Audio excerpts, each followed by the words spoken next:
cryptocurrencies going up.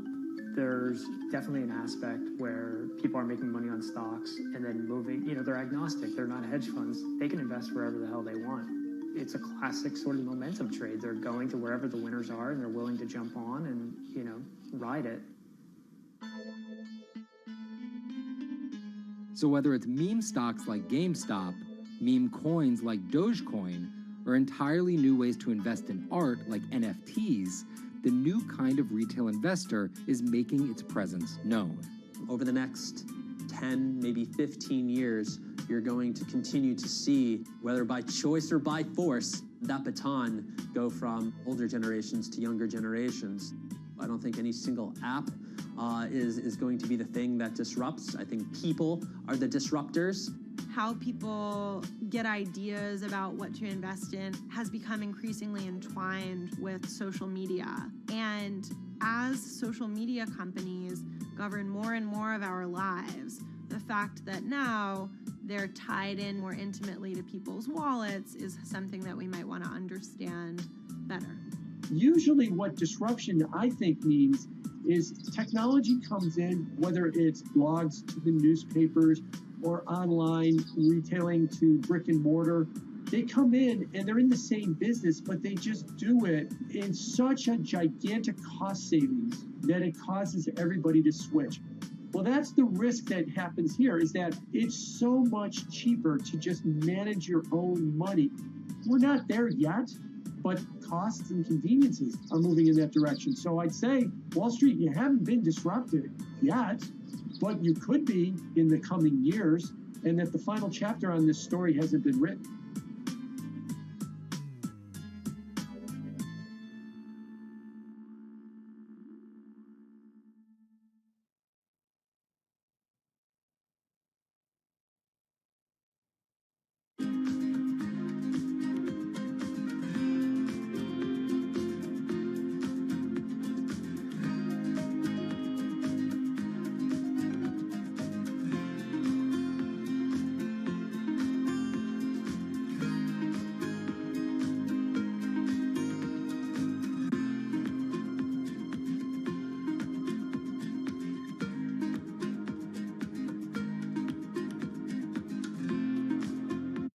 Meet Bloomberg's own David Nicholson. Now, his happy place is out in the field, on the open road.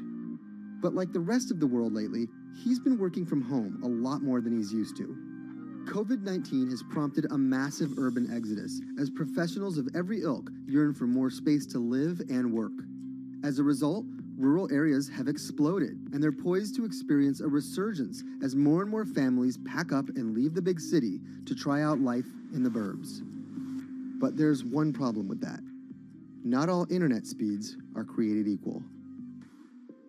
Anyone who might need to upload or download large files for a living may not want to pack up and move to that cabin in the woods just yet. Now, David's house isn't a cabin, but it is in the woods, and inexplicably, his internet is workable. My internet is okay. I pay a lot for it. It's around $140 a month. The download speed's great, and the upload speed is terrible, which is really bad for my work because I have to upload these massive files. But I'm definitely one of the more lucky ones in this community. Just a few miles down the road, my buddy has awful internet. It's usually under 2 down and under 0.2 up, so it's often unusable. Some days it's around 1, and other times it'll drop down to about 0.2, 0.3. I just want to be able to have internet at my house without having to go outside the normal ways of acquiring internet. It's really frustrating. We're literally a few miles away from downtown, and it just cuts off. This is a problem, and the solutions are not there yet, because getting high-speed internet in rural areas en masse is something our providers may simply not be ready for.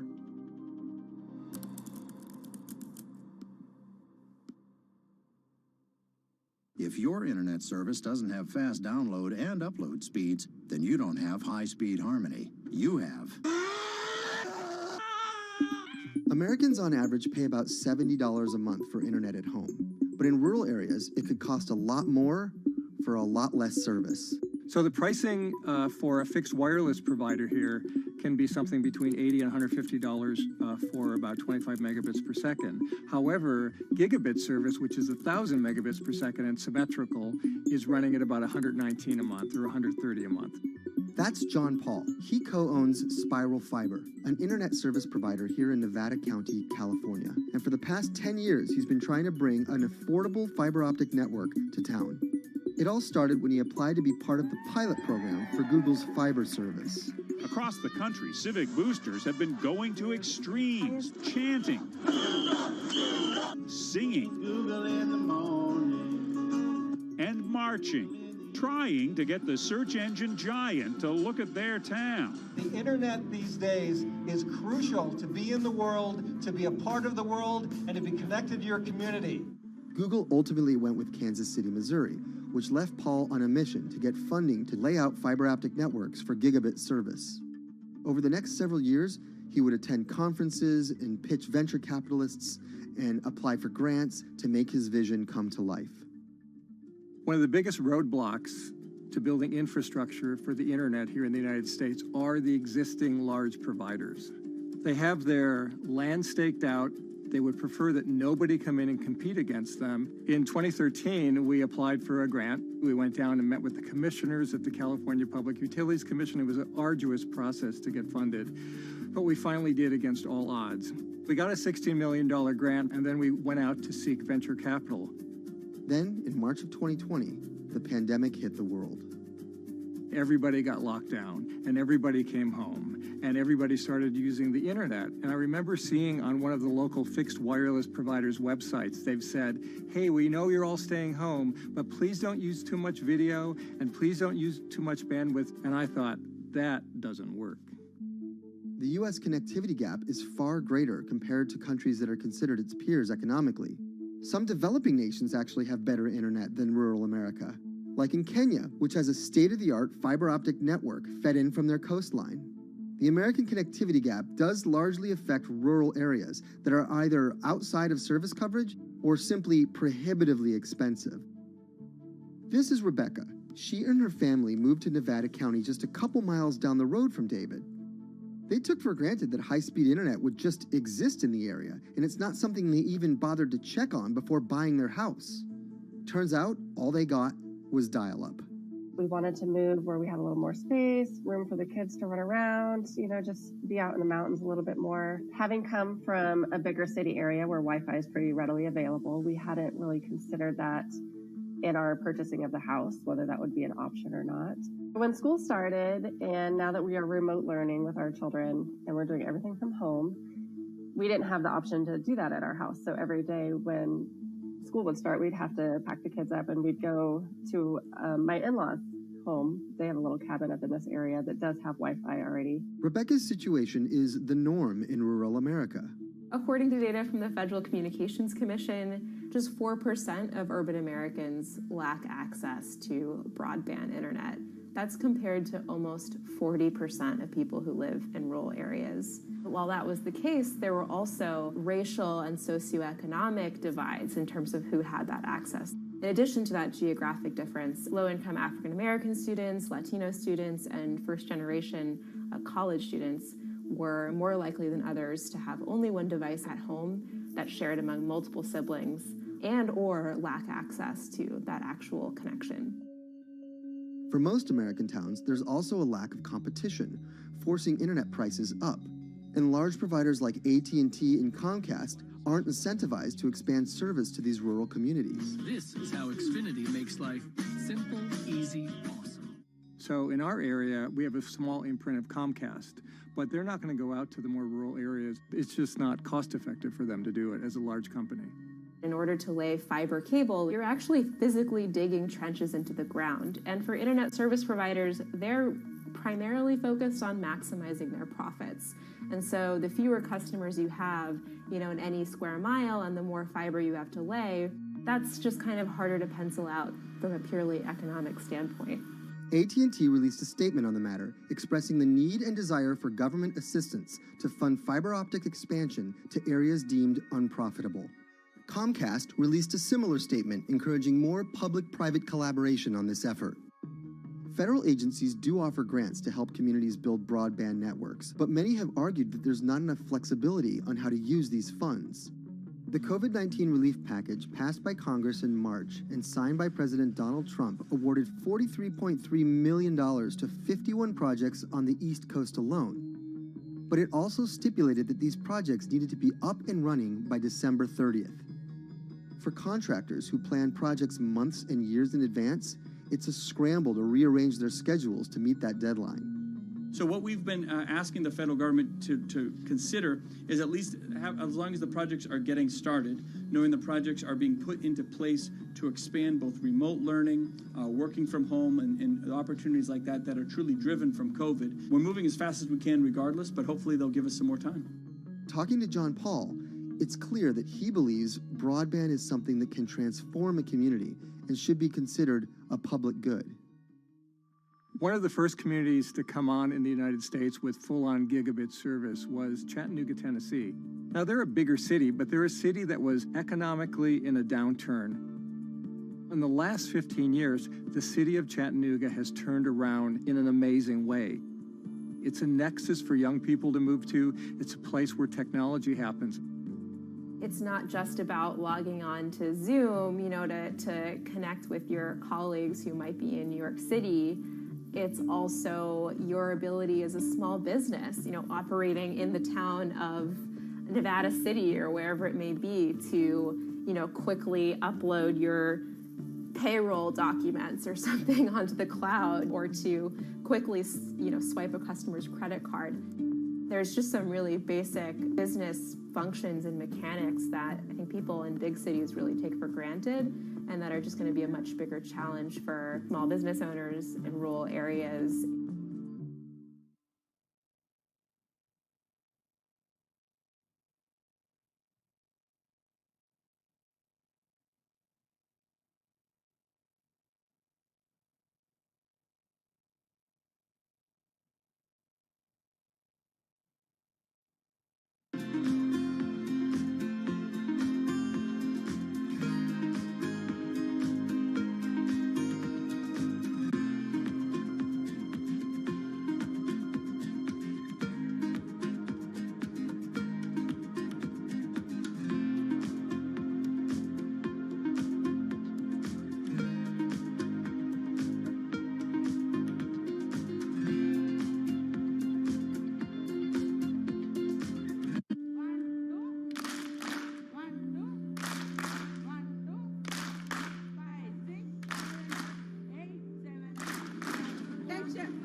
Historically, the marginalized people, you call them as untouchables or Dalits, they have been kept away from the center of the knowledge.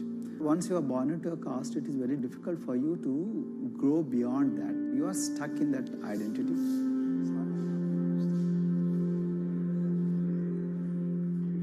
I think education is the best way of liberating them. So that's how I chose to work in education sector. The kind of education that we are giving to the marginalized people is going to change not just the fate of these communities in Telangana, but it is going to be the source of inspiration, source of hope for all the marginalized in this country.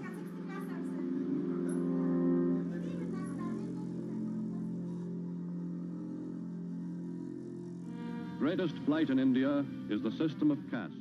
For generations of Indians, the social code known as the caste system has defined how people earn a living and whom they marry.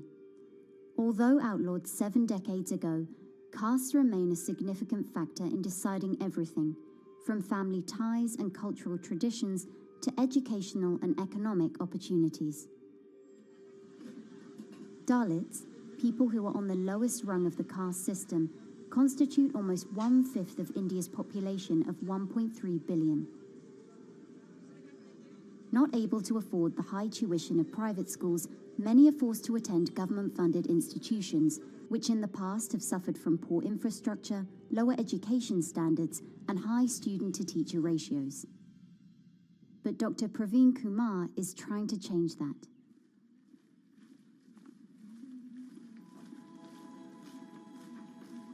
I am currently working as head of Telangana Social Welfare Residential Schools. So totally above 400 schools I manage. These are all residential schools for the students who are historically marginalized but talented and then poor. My friend also Of them, 60% are girls and then 40% are boys, because girls are more marginalized among the marginalized. Their voices are always suppressed.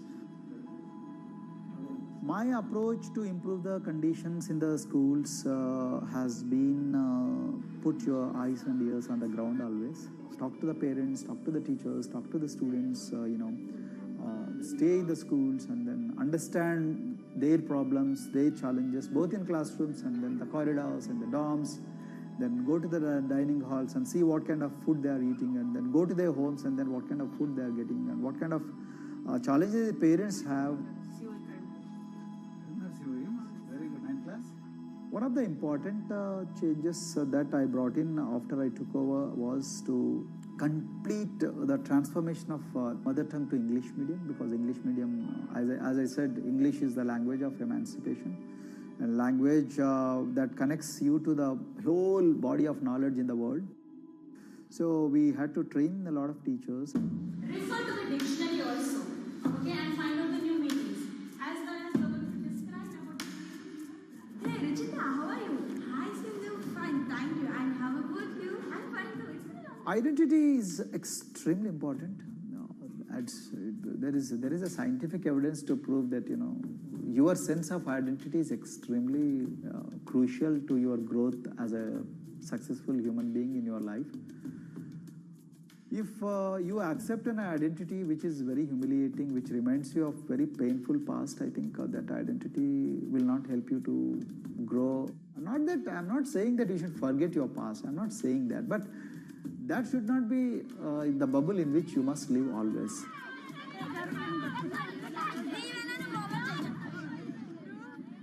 Sweros is an alternative identity. S stands for state, W stands for welfare, Aero, SW and then Aero is Swero.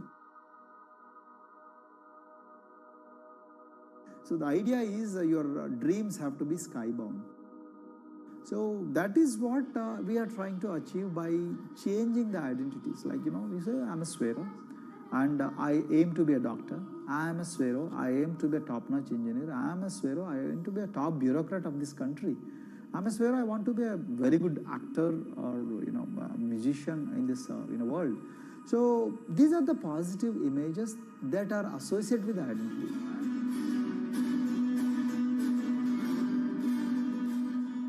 Just to give an example to you, in 2012, in our institution, we used to produce about 6 doctors per year. But because of our, this self-liberating ideology of Sveroism, we have, this year, we have produced about 189 doctors.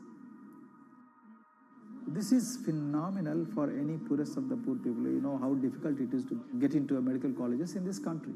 So, but today, because of this ideology, the students have been able to achieve this, feat.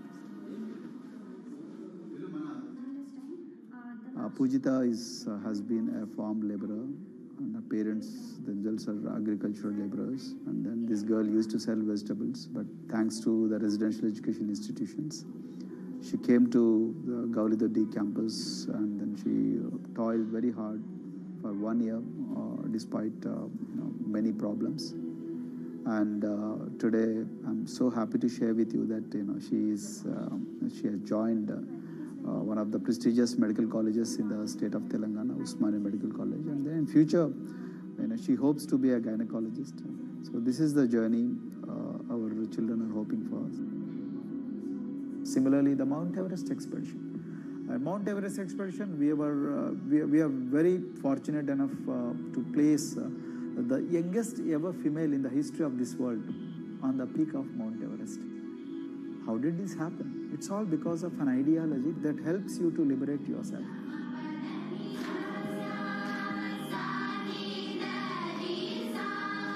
We brought lot of extracurricular activities, and most of them got institutionalized now. So, for example, music. Similarly, the games. We have so many coaching academy. We have boxing academy, we have wrestling academy, we have handball academy. So we have, kabaddi, the traditional Indian sport. We have golf. We have introduced the golf also. Like golf is generally played by so-called rich people, but today even poorest of the poor people also are being trained in golf in our schools. Wow. So our intention has been to give all 360 degrees, type of opportunities to the students, so that whoever is interested in whatever activity, they can go and then do it. Break the barriers, break the fence, at least mentally, because poor people have been programmed to be victims, programmed to be subjugated, programmed to be on the margins, always, programmed to feel inferior. We wanted to change all that. There are certain games which are exclusive to rich people. There are certain languages which are exclusive to middle class and upper middle class in this country. To put it in one word, the sole aim of introducing all these co-curricular activities is to break the stereotypes which are recklessly imposed on these people. Their stereotypes Dr. Kumar knows all too well. Born a Dalit, his grandparents were labourers and access to the village well was restricted. Dr. Kumar credits his parents' belief in the power of education with helping him realise his aspirations. He went on to join the Indian Police Service, attended Harvard University, and then began pursuing educational reforms back home. I attribute whatever I am today, it's to my mother primarily. They educated me in the village, although there were no good schools. So then I stayed in social welfare hostels, the hostels which are managed by government for the poorest of the poor kids. I passed with reasonably good grades. Then I went to university, and then I faced worst form of discrimination in the universities. Like there were in those days I'm talking about. So the bathrooms and the toilets were exclusively meant for scheduled castes and scheduled tribes. We used to fight discrimination on one hand, and then again try to excel in academics day in and day out. So that's how I came to education, because I deeply believe that education is the only important weapon that can really place the poorest of the poor people from a very victimhood orbit to a prosperous orbit. I think in future this is going to be a game changer for the marginalized in this country.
If you look at a thermal image of a city and then compare that to a map of vegetation, you'll find that where there's greenery, the temperature is lower.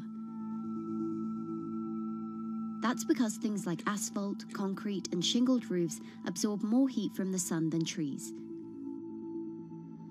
This is the urban heat island effect, and it accounts for higher temperatures in cities, often by several degrees compared with their surroundings. It's becoming a huge risk to human health as growing urban populations exacerbate the heating effects of climate change. Heat waves kill more people than any other extreme weather event, more than tornadoes, hurricanes, and even floods. That's why urban heat island mitigation strategies are being studied in Singapore by a group of researchers. The government-backed project called Cooling Singapore is now in the process of combining everything they've learned to create a digital tool that can help cities all over the world, starting with Singapore.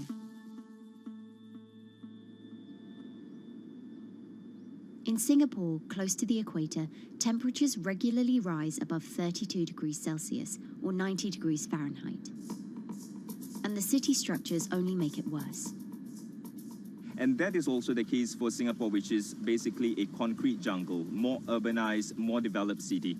And even in Singapore, what you have is a situation whereby there's a temperature difference of 7 degrees Celsius between the more urbanized and the more rural areas. The government has taken drastic steps to keep temperatures down. This is Gardens by the Bay, an award-winning park, and inside this greenhouse is a pleasant 24 degrees. That's because the dome, along with 24 nearby towers full of thousands of people, is chilled by what's probably the world's largest underground district cooling system. It uses a large central plant that cools water and then pipes it into banks, residential towers, an exhibition centre, shopping malls, and the city's iconic Marina Bay Sands hotel and casino complex. So one of the biggest perks of using this system for the buildings is that they can save 40% in terms of electricity usage compared to your traditional air conditioners. And with Singapore relying on natural gas for most of its power, this new system means emission savings equivalent to removing 10,000 cars from the city's roads. That has big implications for the rest of the world. If things stay as they are, more than a third of the world's electricity could end up being used to cool buildings and vehicles by 2050. As the world gets hotter, gets warmer, there is a greater need for air conditioning and as well as refrigerators, for instance. And the more people are buying these household appliances, the more energy usage they use, and they release heat more, and that then exacerbates climate change. It's a vicious circle. And so since 2017, researchers at Cooling Singapore have been identifying design solutions that reduce our need for so much cool air in the first place. One thing many cities have in common, and that's the importance of vegetation. That's a very important measure to mitigate the urban heat because of the shading effect, of course, and the psychological effects of the vegetation, and also because of the possible evaporative cooling effect of the vegetation. Vegetation can be, of course, on the ground floor in form of trees and shrubs, and you can walk under them. This is the so-called canopy layer that the vegetation forms above us. But vegetation can also go up the facades of buildings, and it can go to the roof of the buildings. Luckily, Singapore has been striving for the Garden City feel for quite some time. It was a vision initially introduced by then Prime Minister Lee Kuan Yew in 1967 to make life more pleasant for people. And today, Singapore is one of the world's greenest cities in terms of urban vegetation. Kampung Admiralty, a community centre that contains health facilities and social spaces, now provides more green space than the plot of land it was originally built on. It's topped by a roofscape of staggered terraces covered in local plants, which functions as a community park. And a village green in the centre that contains farm plots for residents to tend to. Park Royal on Pickering was designed as a hotel in a garden that doubled the green growing potential of its site. There's now 15,000 metres of sky gardens, reflecting pools, waterfalls, planter terraces and green walls. And the government has big plans as well. Singapore actually has a plan to plant 1 million trees and add more green spaces over the next 10 years. It is actually a mix of one thing to reduce the urban heat island effect, but on the other hand is also to get the people to be more connected to nature. But it's not enough. The city-state has still been warming twice as quickly as the world average over the past 6 decades. That's why Cooling Singapore has developed a catalogue of other potential heat mitigation measures.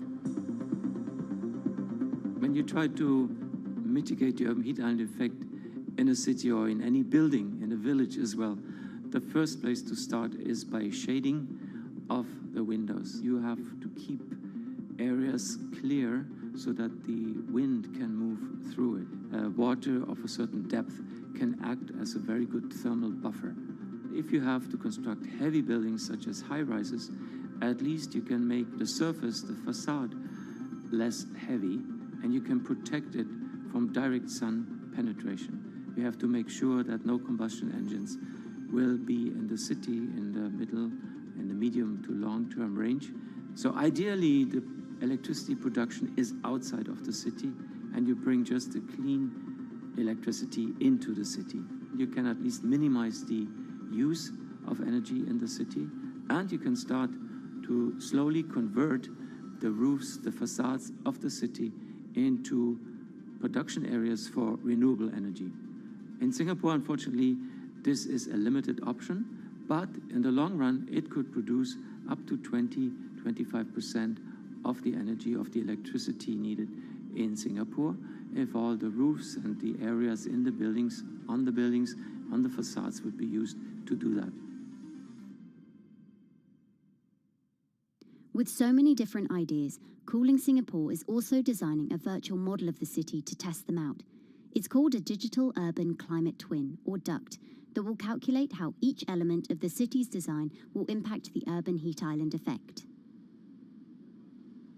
That means we model not only the geometry of the buildings digitally, but also we model the transportation, the insulation, the temperature, the radiation coming from the sun, the weather, the local climate, the even very, very microclimate of the city, the water, the movement of people in the city.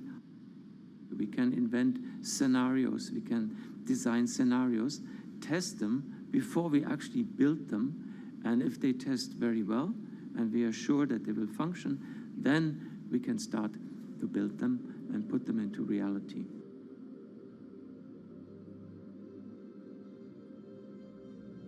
Singapore will be using this new tool to figure out which actions it should take next.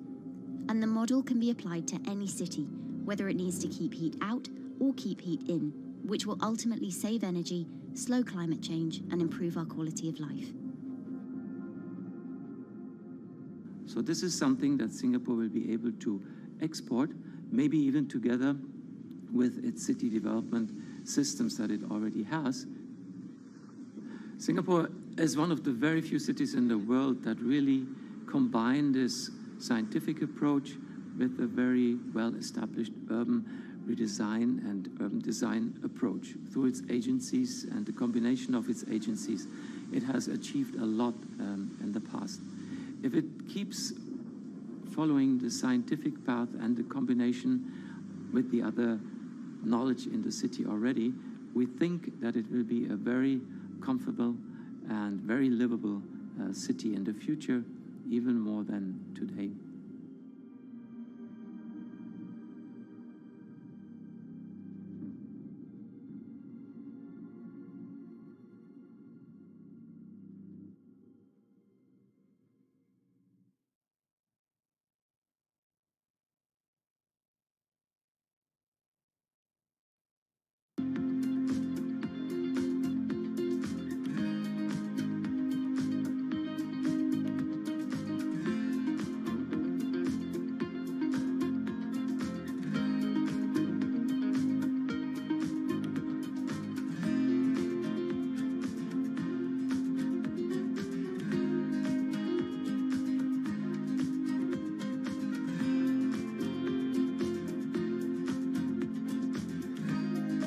Times are tough.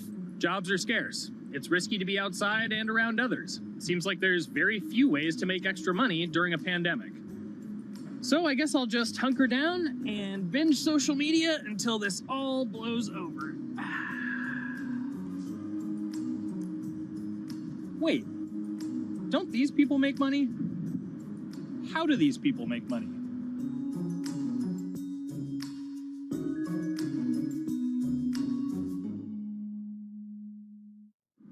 Streamers, YouTubers, Twitch stars. How do they make money? Is it a lot? Is it a lot of work? I know, I gotta ask somebody in the biz, and I got just the guy. Austin John Plays. This is your full-time job now, right? As of November of last year, yes. This was always just kind of like a side thing. Like any money that I made from doing my videos and whatever else, I never touched that because I didn't really think of that as being like real money. And then it started coming in more and more. And then it was like I hit my first day that I broke $1,000 and I was like, this is actually going to be money. How did the YouTube channel come to be? When the game Pokemon Sun and Moon came out for the 3DS, there was like things that I learned about the game, and then I wanted to just share that information with people. And at the time, I didn't have any way to capture a screen or anything, so I found like generic footage, and I kind of put it all together with so much editing. And that video got 6 views. And then 2 days later, I made another one, and that one got 12 views. And then I just started pumping out more and more content, and people were like, this guy knows what he's talking about. It really just started building on top of itself, and then it was like, my channel really focuses on tips and tricks. So I play a straight 18 hours, and I'll finish the game or get to about the 40-hour mark, and then I'll make my first video. While I'm going through, I have a giant notepad and just scribbles everywhere, and I make these notes of like the things that stumped me, so I know the things that may stump other people. What do you need to think about if you're building your YouTube channel? 1, You need to do something that you're passionate about. Not that you like, not that you think you're gonna make money on, something you're passionate about. The other thing is something that other people are passionate about. It holds a special place to them. And third is, it needs to be something that people are gonna seek out information on. In order to enter into the marketplace, you either need to be better than everyone else, you either need to be faster than everyone else, or you need to be more accessible than everyone else. And you can't be more accessible because it's already on the platform. Granted, if you understand how the algorithm works, which is very similar to Google Analytics, then yeah, you can have a little bit of a head start. But if you're not doing it faster, and if you're not doing it better than everyone else, then why should anyone watch your channel? So my income as a YouTuber kind of breaks down to 3 different ways. 1, which is the bulk of it, which is ad revenue. Whenever you go and you watch a video and then there's an ad and then you wait 5 seconds and you hit the bottom right corner and then you go on to the next video, or a non-skippable ad, or the video starts immediately, you get the little banner ad at the bottom, or if you scroll down from the video, the first thing that shows there is an ad. Those are the 4 different types of ads that can appear on every single YouTube video. And all of them pay a certain amount. It varies on lots of things, like the country of the person who posts it, the country of the person who watches it, the time of year, where you are in the quarter, if there's anything going on with a reduction in ad revenue. Like, great example, COVID-19, companies weren't spending as much on advertising. So because of that, CPM went down. CPM stands for click per thousand. I'm using the Roman numeral for 1,000. And that means that for every 1,000 views, you get a certain amount of money. Now, on low ads, when I first started off, my CPM was 30 cents. So every 1,000 views, I made 30 cents. But then once I signed with an MCN and I started making more quality content and more engaging content, some of my better videos and certain times of the year, I can see CPMs as high as $12 to $14. And there's a big fluctuation between, you know, if I post a video when there's no ads being spent, like January and February, that's the reason a lot of your favorite YouTubers and also TV shows don't post new videos in that time of year because ad rates are down. Why are they going to make content then? Instead, you're recording and you're bulking up for when ad revenue is higher. The second way that a YouTuber makes income is support, crowdfunding, things like that. When I first started off, Patreon was really the only option, but then they started rolling out supporters and members for YouTube channels. So whenever I have a live stream, you can click a button and then you can become a member, and then you get special icons next to your name. I believe they're called badges. Or on any video, you can hit the join button, and that helps support the channel. And then the third aspect of that would be merch. And for me, my merch has been somewhat basic. In fact, I'm wearing one of my t-shirts from last year right now. You have to endure the times that your first video gets 6 views, that you post it on Reddit and they say, shut up, and then an auto mod bans you. You have to go through that, because until you go through that and you discover why you're doing it, you're not doing it for other people, you're doing it for yourself. If you're not loving what you do, then it's not worth it. Huh. So make a channel about something that I'm passionate about. Oh, sweet. I guess I can make the channel about that.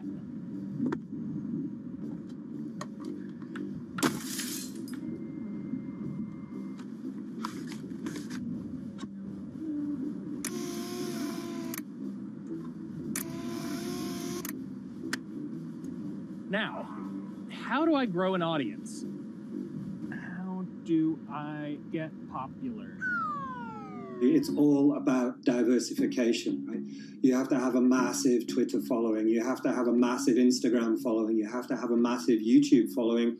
Of course, you have to be on Twitch, which is the key platform. But basically, any way you can get in front of your audience, you can engage with your audience, is going to drive those clicks, which ultimately drives the advertiser revenue that you get back from all of these platforms. It's me and Dan playing video games and talking in a funny manner over them. They're not just people who are good at games, they're actually people who are good at online engagement, online entertainment, first and foremost. You have the right to remain stylish. Anything you wear can and will be used against you in the court of fashion. The streamer is either very, very talented at the game. The best player in the game is generally going to draw a crowd because people like watching people who are very good. On the other hand, they're either very, very good or funny, charismatic, whatever it is on that side. Oh, no.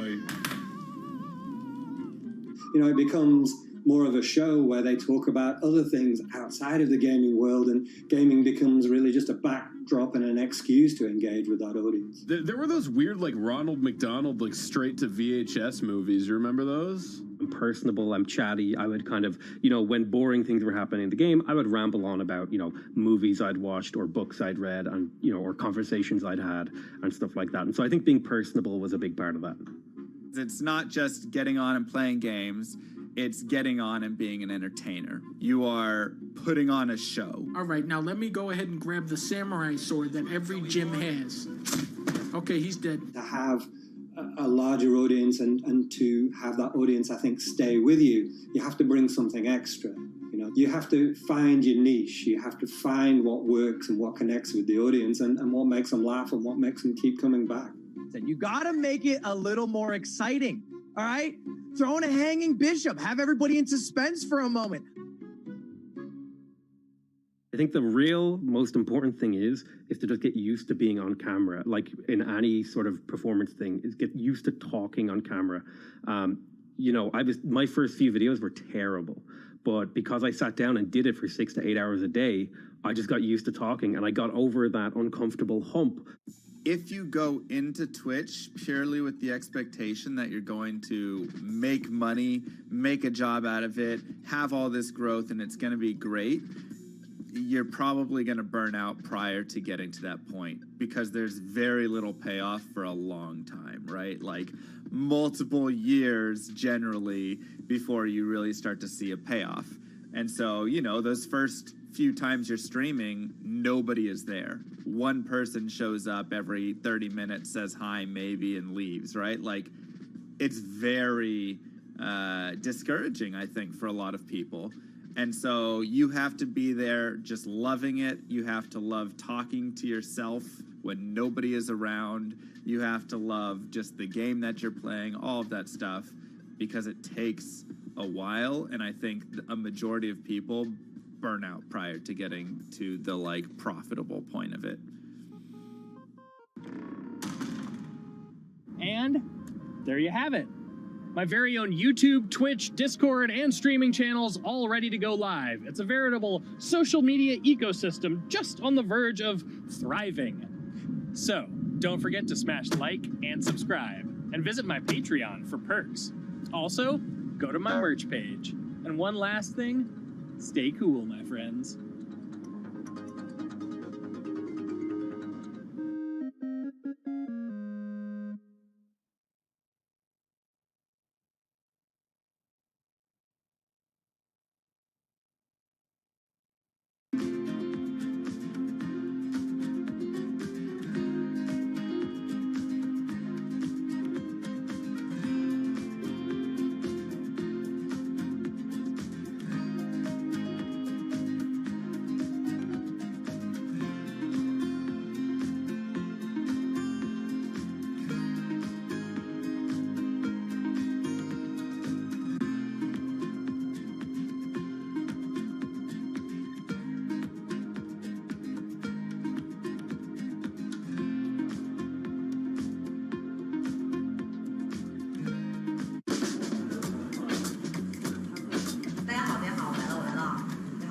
This is live stream shopping, one of the hottest trends in China. Every night, tens of millions of people watch live shows hosted by influencers like Via and buy the products they recommend. On e-commerce and social apps like Taobao and Douyin, the sister app of TikTok. 我觉得已经改变了大家的购物的方式。其实各种各样的产品，哪怕你不买，你也可以来看。当然，你看了你就有可能会买。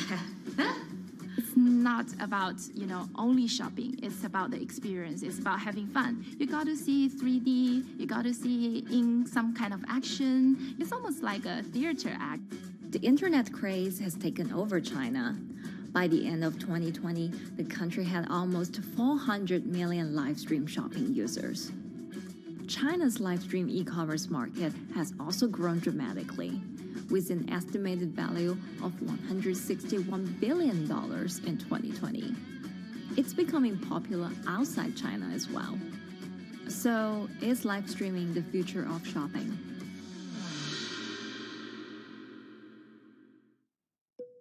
Live streaming is not a new thing.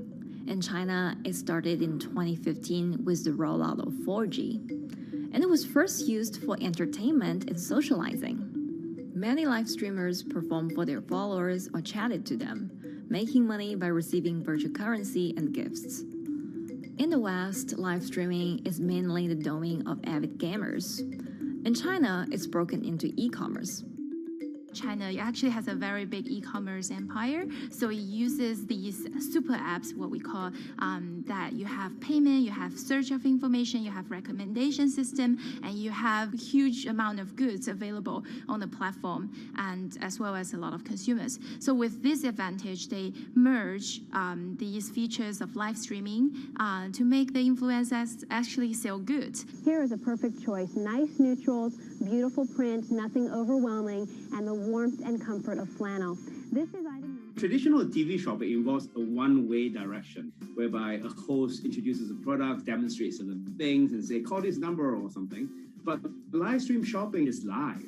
That in itself is a very, very big difference. It causes different psychology. And live stream shopping is a very entertaining way of actually engaging someone else. When you shop, actually, this live streaming video will continue. It will minimize into a corner, and you can buy the items and pay all on the same app. And after that, the live streaming screen will just enlarge by itself, and the promoter will come back to screen. So it's very convenient. Taobao, one of China's biggest e-commerce platforms owned by tech giant Alibaba, added a live streaming function in early 2016. In the following years, other e-commerce and social platforms like JD and Douyin also integrated this feature.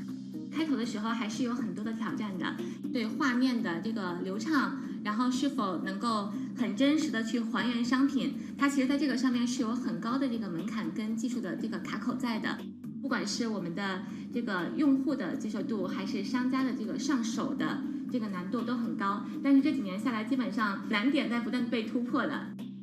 Over $70 billion worth of goods was sold via live stream on Taobao in the year through March 2021. Latest surveys show that over 60% of live stream users in China were watching shopping shows, and over 65% of them shopped at least once via live stream.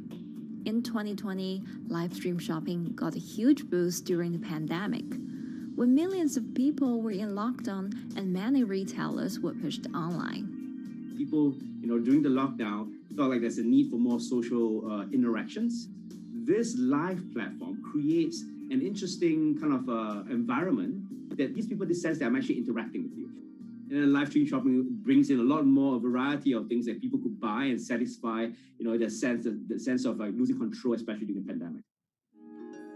At the heart of this craze are the top influencers who have tens of millions of followers and sell products worth millions of dollars every night. They often use their star power to get bargains from retailers, which in turn boosts their own sales and influence. So if you think about China's live streaming, you have to know the king and queen of the influencers. The queen of live streaming, Via, she is actually having the biggest viewership and the biggest sales volume for a long time on Taobao platform. She can sell everything from like Gucci sunglasses, lipsticks, homes, and cars. One time she offered her followers to go on a Tesla ride with her, and she even, for once, sold a rocket launch in her live streaming room for 40 million yuan. 接下来我们真的要上火箭。 The king will be Li Jiaqi, more widely known as Lipstick's brother. He used to be a cosmetic sales before he turned into live streaming e-commerce, and he knows a lot about the cosmetics. So he's the one that will actually put the lipsticks on himself when he's on the show. Top live streamers like Via and Li Jiaqi have become celebrities in China and can earn millions of dollars a year. Although not everyone can be as popular, mid-ranking live streamers like Tiffany still earn a good income through sales commissions. 如果说单从收入方面来讲的话，那主播的收入是比普通的工作要高很多。但是呢，主播这个工作时刻对身体，包括对精神都有很大的一个考验的。 就是每天需要集中精力，然后长达5-6个小时，这种状态是很累的。而且这5-6个小时的话，你是脑子是不停的，然后嘴巴是不停的，然后手也是不停的，眼睛也是不停的。像我们做主播，不是说单一的只做直播一件事情，然后还会有选品的一些工作，然后还会有一些其他的事情排在里面，其实是没有个人生活的。那我觉得增强粉丝影响力的话，不是说某一件事情。 可能今天做了什么事情你就增大了影响力，而是每天不断的内容的输出，粉丝不断的可能对你的了解，慢慢的信任你。里面有芝麻酱的味道，如果吃不习惯的话就慎买。A lot of successful live streamers are generally very good at communication. They're very good at articulating very simply what a product does, what a product doesn't do. In order for them to sell, they need to be trustworthy and appear trustworthy, and they need to, show in some ways that they're authentic, right? So for Via and Li Jiaqi, they are able to articulate that quite a bit through their body language, through what they say. For example, Li Jiaqi will also sometimes say bad things about certain products because to him that's his honest opinion, and sometimes people want to hear that. And so they seem very credible, they seem very trustworthy, and don't forget, they're also very entertaining and very interesting. If you're familiar with Li Jiaqi, he won a Guinness record for like the most lipstick applications to models in like 30 seconds. So if you're able to create a lot of buzz with interesting things that you do, people who may not want to buy lipsticks will also stream in just to watch what he does. And then from there, you might get hooked. 这就是你一般女生出门的时候涂的口红的颜色。 Live streamers also use sales techniques such as limited time or supply. This sense of scarcity can often encourage viewers to buy. The platform in itself creates and enhances some of these things because you see it live. Something we call social proof has taken over, meaning that, hey, other people are interested, other people are joining in, other people want the same product. And they add it in the chat and they ask questions and they say, oh, I want this too. What happens then? It makes the whole product even more scarce. But it's not just influencers. Local farmers, luxury brands, even mutual funds have also started their own live stream shows. Working with very top-tier live streamers can be risky. It's not necessary that the benefits will end up with the brand. So we see company executives opening their own shows. And we see like P&G have their own sales room, which runs shows every day as well. We also have like local governors in like small towns to sell their agricultural products. So the live streaming has definitely transformed the way product owners can think about how to reach their consumers. And it enables a lot of players to actually sell. Live stream shopping is going global. Merchants in Southeast Asia have embraced this trend. And in the West, Amazon has upgraded its live streaming function, adding interactive features like chat rooms. Companies, including Google and Facebook, are also developing and investing in technologies to integrate video and e-commerce. 直播电商它其实已经开始成为主流，它未来的发展空间跟潜力都是巨大的。接下来大家会越来越依赖这种购物方式，会变成一个比较日常化、比较规范化的这么一个趋势。If you look at the numbers alone, their numbers alone, Li Jiaqi's numbers or Via's numbers, you know that they can sell and you know that they can generate revenue. Are they able to sustain it over a long period of time? It depends on how innovative they are at changing some of the things that they do. But you can't expect consumers one day turn into virtual shopping for good. There will be the nature of us that crave to go into the store, to touch the goods and actually wear it and see how it looks like and walk around in that with our friends. And those things wouldn't be replaceable with live streaming.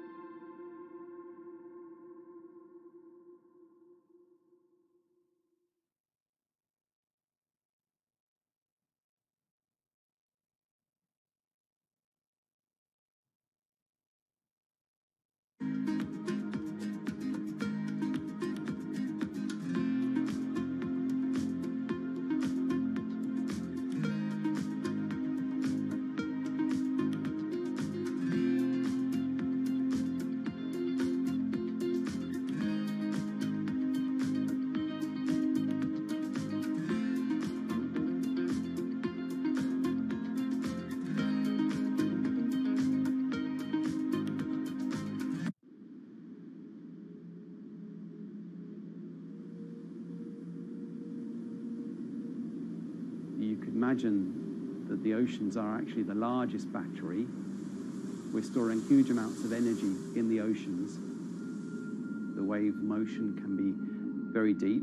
It can extend down several hundred meters. And once it gets to the near shore, from about 50 meters, the whole water column is moving backwards and forwards.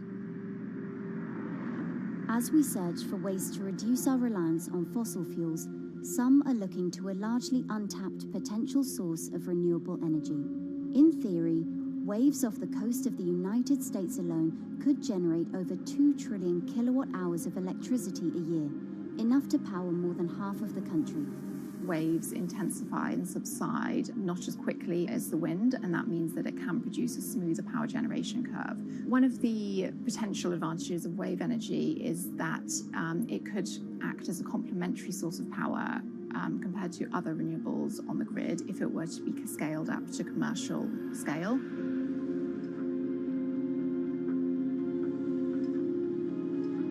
For decades, engineers have been trying to convert wave energy into electricity, but a host of technological and financial challenges have complicated their efforts. In the years from around 2006 to 2015, there were a spate of bankruptcies in the sector, and this was largely because of a lack of kind of continuous proven projects out at sea with reliable electricity generation. Since then, companies have been trying to develop the technologies at a steadier pace and with a smaller cash burn. But the same questions remain. Can companies develop devices and technologies that actually work? Is wave energy just a novelty or something that can become a major renewable energy source?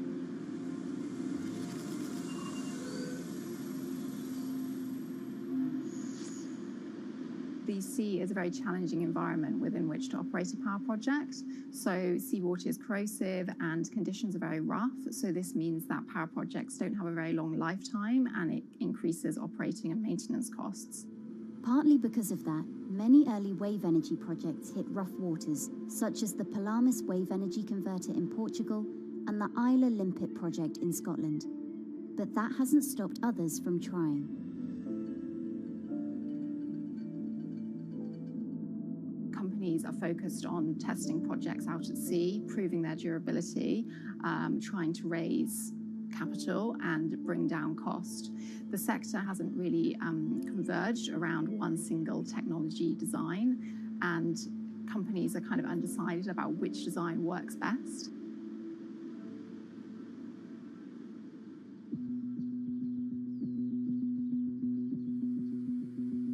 Finland-based AW Energy is a veteran in the sector. The first proof of concept of the company's device was made in the 90s after diver Rauno Koivusaari observed the strong back-and-forth movement of a hatch cover in a shipwreck in the Baltic Sea. The waves are generated far from the coastline, so the wind blows on the surface of the water, causing the water particles to rotate. And that rotation extends deep down below the surface. And the waves can be very long. They can be several hundred meters long. And as they come into the near shore, this rotational energy turns into an elliptical energy, and eventually backwards and forwards, as you probably noticed if you've been swimming on the seashore in large waves, you're pulled in and out. That's the energy that we're extracting. There's a sweet spot where we deploy, so around 10 to 15 meters of water depth. That's where there's still strong wave energy coming in. After years of research, prototyping and testing, the company has deployed Wave Roller, a 350 kilowatt device in the waters of Portugal. Wave Roller has an 18-meter wide and 10-meter high steel panel fixed to the seabed via a floatable foundation. The panel moves back and forth with the waves, capturing the energy. It's submerged in the depth of 15 meters, so it's protected from the extreme waves.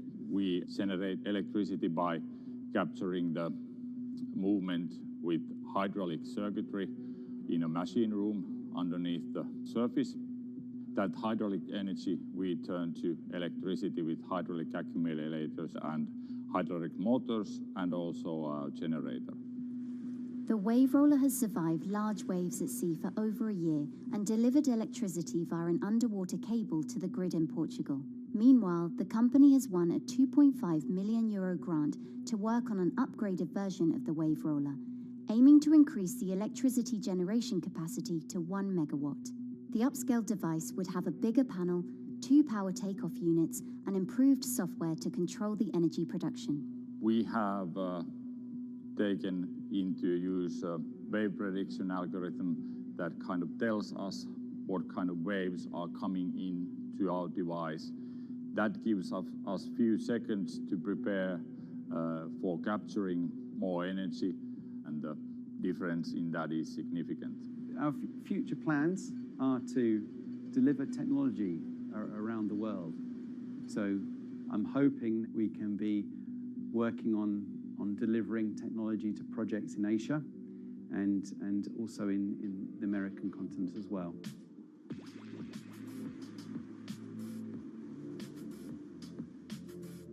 Meanwhile, Israeli company Eco Wave Power is taking a different approach to capturing the power of the ocean.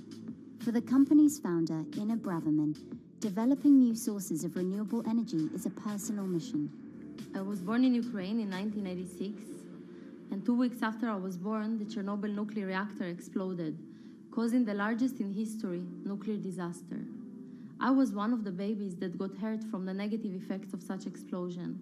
I had a respiratory arrest and a clinical death. Luckily, my mother, a nurse, approached my crib on time and gave me a mouth-to-mouth resuscitation, which saved my life. I got a second chance in life and decided to do something good with it. Growing up, Ina wanted to be a politician to positively change the world. After working as a translator at a renewable energy company, she decided to change paths. Solar and wind energy were fully commercialized. There were a lot of amazing technologies implemented everywhere. I saw that wave energy, although it's an immense source of electricity, the biggest companies in the world are trying to develop wave energy with no success. And there was kind of a race going on in the world of who is the company that is going to develop a viable wave energy solution first. In 2011, the then 24-year-old Ina co-founded Eco Wave Power. Instead of installing devices offshore, the company's devices are attached to existing breakwaters, jetties, and piers. Our technology is very cost efficient, especially in comparison to the offshore technologies, because we don't need any ships, divers, underwater mooring, or cables. We install on existing man-made structures, and all our expensive equipment, the generator, the hydraulic conversion unit, the automation, is located on land just like a regular power station. This is the EcoWave Power conversion unit that has been operating in Jaffa Port since 2014 until 2020. Here you can see how the technology works. Basically, the floaters are going up and down and pushing the hydro cylinders, which which transmit biodegradable fluid into land-located accumulators. A pressure is being built, the higher the waves, the higher the pressure, which is used to turn the hydromotor, which is turning the generators. The whole system is controlled by a smart automation system, which you can see right here. And in case of upcoming storms, the system automatically raises the floater above the water level and keeps them in the upward position until the storm passes. The company has been operating a 100 kilowatt grid-connected device in Gibraltar since 2016, which is enough to power 100 households. Currently, Ina and her team are working on another 100 kilowatt project at the Port of Jaffa in Tel Aviv. The project will be also the first time in the history of Israel that wave energy will officially connect to the electrical grid. And our goal going forward is to expand it to all suitable breakwaters in the city of Tel Aviv and to supply a significant part of the city's electricity needs. Today, engineers and entrepreneurs are still trying to crack wave energy. Globally, only a few hundred kilowatts of wave energy are deployed, compared with gigawatts of offshore wind. But the field has come a long way in recent years, and with the right engineering solutions, this new power source could eventually become competitive with more mature renewables like solar and wind. I would have a lot more confidence in the success of wave energy companies today as opposed to like 20 years ago. But in the next few years, or maybe the next couple of decades, it will be more likely to be used in remote locations like islands that are otherwise dependent on expensive diesel power, or out at sea on gas decommissioning rigs, or for powering underwater autonomous vehicles. So definitely, wave energy can compete with other renewable energy sources, but I personally believe that this is not a competition. In order to have a 100% renewable energy friendly world, we need all renewable energy sources to work together.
Who are all these people from?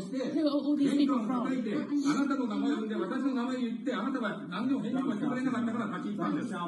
So can you please tell me? I'm not going to...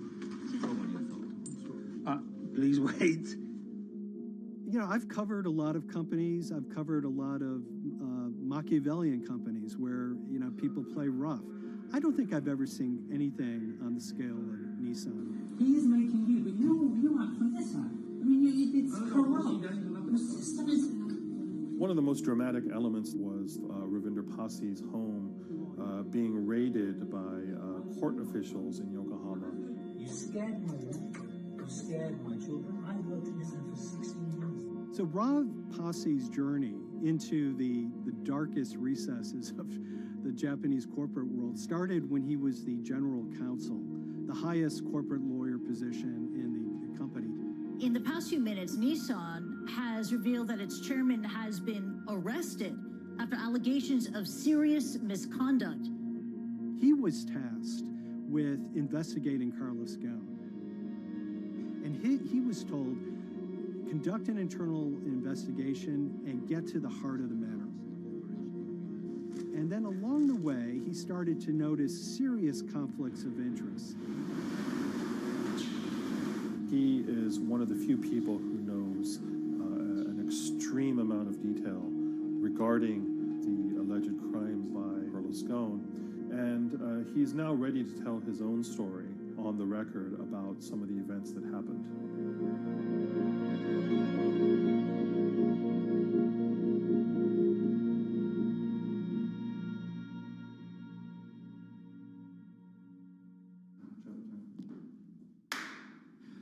My name is Ravinder Passy. I'm the former Global General Counsel of Nissan Motor Co. Limited. And you could say, yes, I had a front row seat in terms of what was going on. When Carlos Ghosn saved Nissan years ago, he was depicted in Japanese comic books as this hero, and now maybe we'll see comic books where he's the villain. In corporate Japan, Nissan was quite an unusual company. It was led for 2 decades by a non-Japanese executive.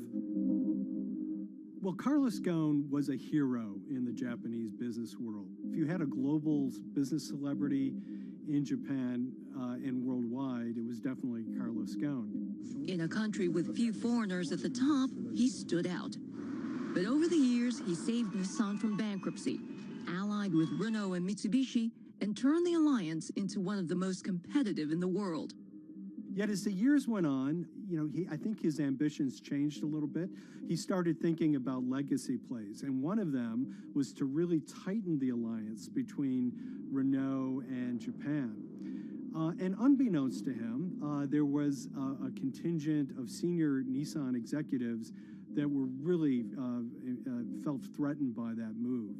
They really thought that they would lose complete control of the car company, and even in the government, there was probably a little bit of anxiety about a national champion in the auto industry falling under full-blown foreign control. Carlos Ghosn was an auto industry leader, respected by many in Japan. Now he's in jail. The arrest of Carlos Ghosn came completely out of the blue. This was in November of 2018. He was coming to Japan on Nissan's corporate jet for a regular executive meeting, and he was met on the tarmac by Japanese authorities who whisked him away to jail and charged him with financial misconduct crimes. So what happened was that a power struggle ensued inside the company, and somewhere along the way, it was criminalized. By that I mean that there were allegations leveled at Carlos Ghosn about the way he reported his pay to Japanese authorities, the way he handled money inside the company, that in other contexts might have been a board action, might have been handled internally. A number of executives at Nissan decided to take this difference and take it over to the Tokyo prosecutor's office, and that unleashed a chain of events that would shake the entire auto industry. So after Carlos Ghosn was arrested, Nissan launched an internal investigation into the events that led up to his arrest. So Rav Passy was tasked with investigating Carlos Ghosn, and he was told, get to the heart of the matter, find out what Carlos Ghosn did wrong and bring it to our shareholders. It's really complicated because you had various things coming out of the weeds. 2018, the investigation has started, and we become aware of matters in terms of conflicts, actions by certain individuals that cause some concern because things might not quite be what they seem. So in our story, we really took a close look at Harinada and his role in Carlos Ghosn's downfall. Harinada is one of the most fascinating figures inside Nissan. He's also a lawyer. He's originally Malaysian. Hello, Mr. Hadi. And he had a meteoric rise through the company and became very, very close to Carlos Ghosn and other top figures. He had a front row seat at all the major strategic deliberations at the company. And when he discovered that Carlos Ghosn, as his final legacy play, was going to tighten the relationship between Renault and Nissan, he made a decision to go against Carlos Ghosn. And he became one of the key figures that decided that Carlos Ghosn had to go.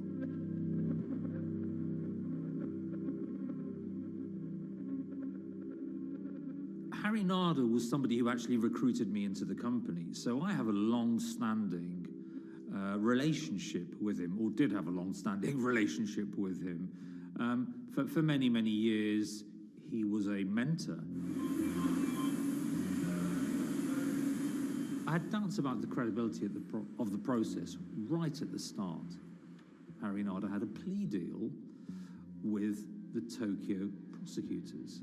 Now, that suggests he was intrinsically involved in some of the wrongdoing, or the allegations of wrongdoing, and it just didn't smell right, just doesn't sit right. So there was a basic conflict of interest. In other words, Hari Nada had to deliver results to Japanese prosecutors to avoid his own criminal liability, and he's accusing and leading the investigation of Carlos Ghosn. Some of the people who had been involved in the original alleged crimes were also looking into the affairs themselves. Ravinder Pasi began pointing out some of these conflict of interest issues. And the reason for that is essentially his concern was for the company. If the company's own investigation into itself was compromised, that could lead to a very weak position in various lawsuits that it was dealing with across the world. I had discussions with Harry, discussions with the statutory auditors about these conflicts, discussions with HR about some of these conflicts, because at that point, we reported into him. You know, at the time, everything was quite, as you can imagine, it was, we've got to do this, we've got to do that, we've got to move fast. But when you step back and look at some of these things, you just think, my God, what was going on here? Because me, members of my team, were being placed in immediate danger. Your chairman's been arrested, a representative director's been arrested. They both happen to be foreigners. And then now what we need to do, we're being instructed to do, is certain compliance professionals need to go into properties in Brazil, for example, and retrieve evidence.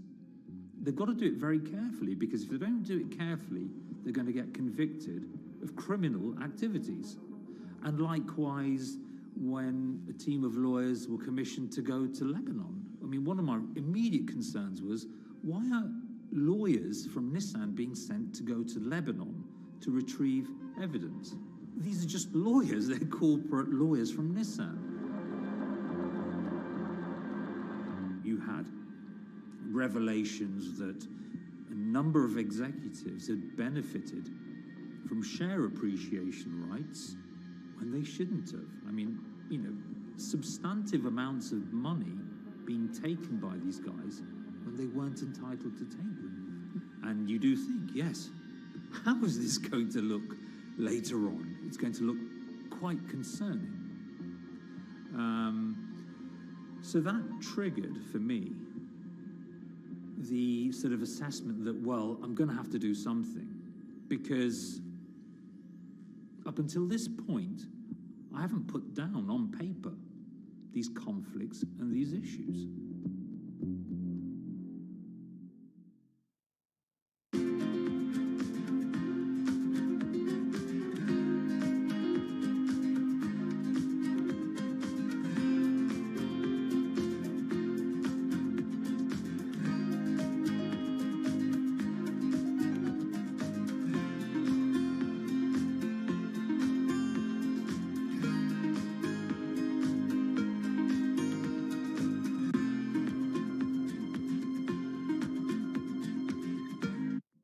So Rav Pasi makes a fateful move. He writes this letter to the board listing every suspicion he has in great detail, backed up by evidence, backed up by memos, of why this internal investigation had serious problems.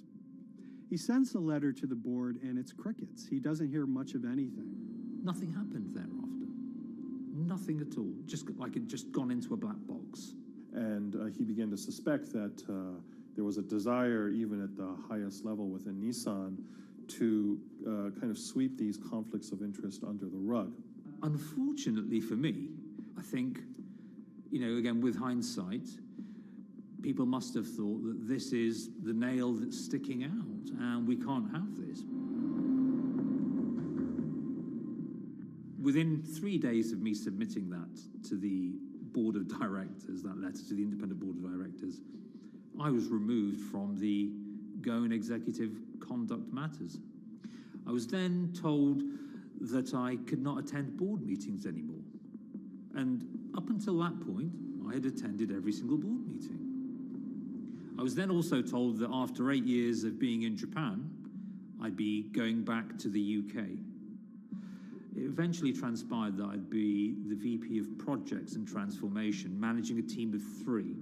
So you can imagine what this feels like at this stage.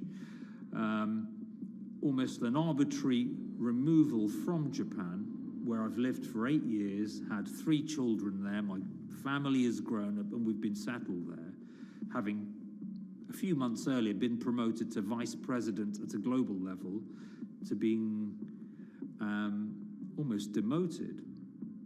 So Pasi was essentially being reassigned to get him as far away from the internal investigation as possible, and also to a certain extent in retaliation to some of the issues that he brought up regarding the internal investigation and Harinada.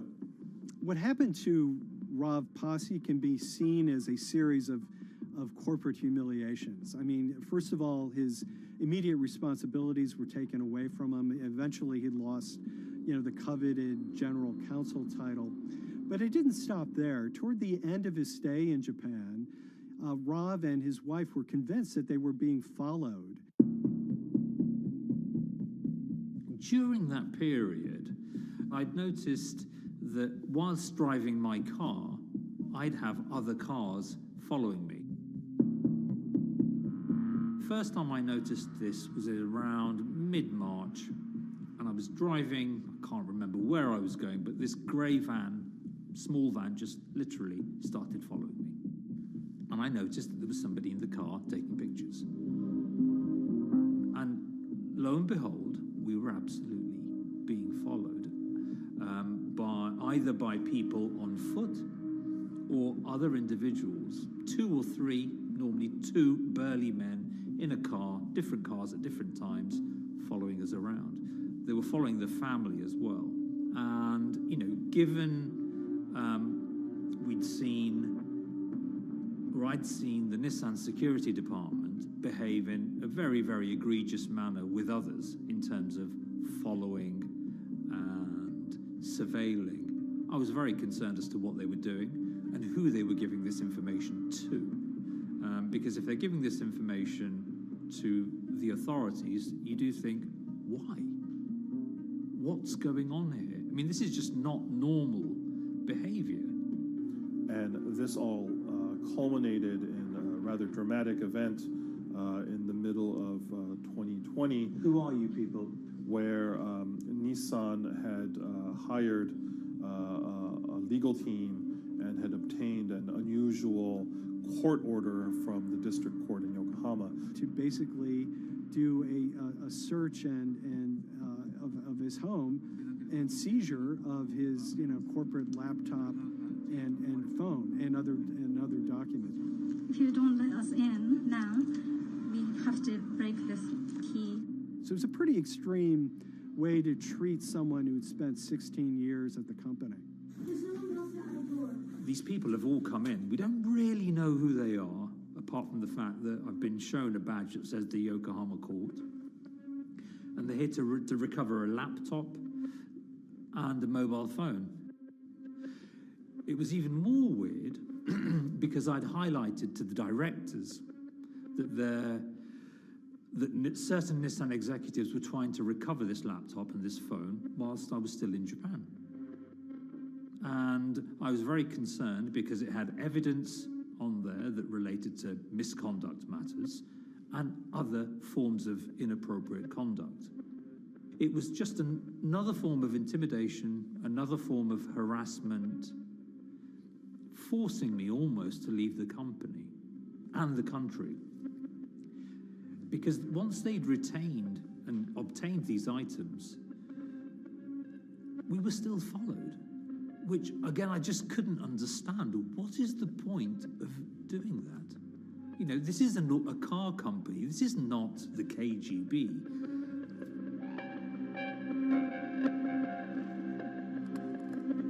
I think it's fair to say that Rav Pasi didn't have full battlefield awareness of all the intrigue going on at Nissan. I mean, Hari Nada is interesting because he's both charismatic and charming, and one of the most brutal corporate infighters one could ever run across. This is a confidential company email, right? You should not have this. If he had fallen into line, he would probably still have his job at Nissan, be paid very well, and continued his work. A career that he spent 16 years building at Nissan is irretrievably broken. It's been smashed to smithereens. He and his family paid a huge price, certainly. But in terms of being able to sleep at night, I think, he's come out ahead. I highlighted issues to the highest levels of the company so that they could be dealt with appropriately by those in charge. There was no response to those, and there was retaliation against me. What's really profound, like absolutely profound, is that none of your colleagues, I mean people who you have known for years, forget it. Yeah. You're on your own. Yeah. And you got to be ready for that. You've got to be ready for that. If you take it on anyway.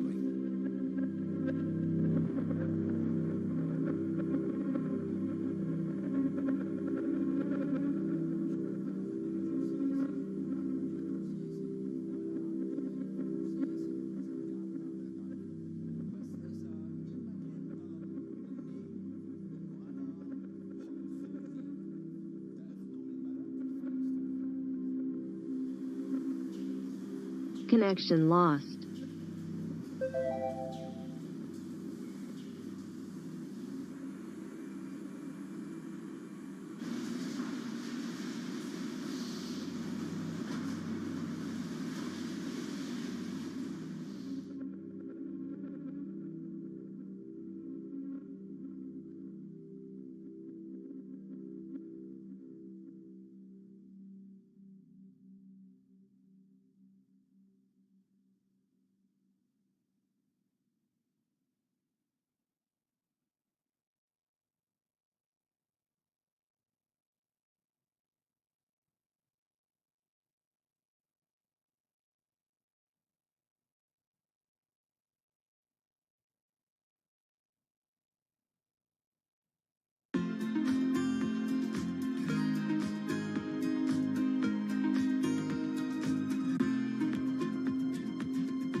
This is the awful truth.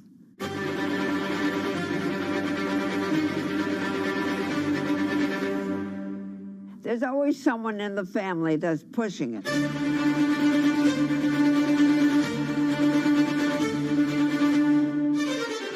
This lady does not deserve to be taken advantage of, especially at your age with your own grandchild. Yeah. My grandma is having to sue them I'm testifying against them. Nobody's talking. They're one floor below right now. I get afraid to go on the elevator. It's sad that it had to devolve to this. It's like a soap opera It's a to very me. sad thing. It's a family feud. A family feud. Here's a family that, on paper, you would think has the wealth that so many people seek, yet at the end of the day, it seemed to sort of rip everybody apart.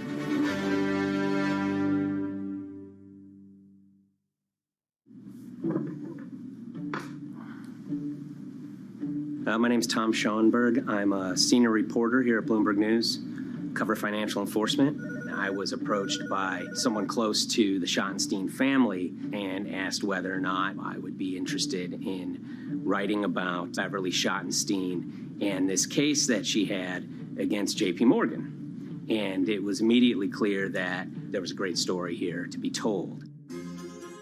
So I started just, assembling all sorts of documents that the family made available to me. That included a diary that Beverly had begun writing when she started having suspicions about what was actually going on with her money. Beverly obtained her wealth from the Schottenstein kind of retail empire that has at times included Big Lots, Value City, American Eagle Outfitters, DSW Shoes. Beverly's husband died, and at which point they sold off their portion of the company, bringing them an enormous amount of wealth at around 1990. Estimates of her wealth were around $90 million.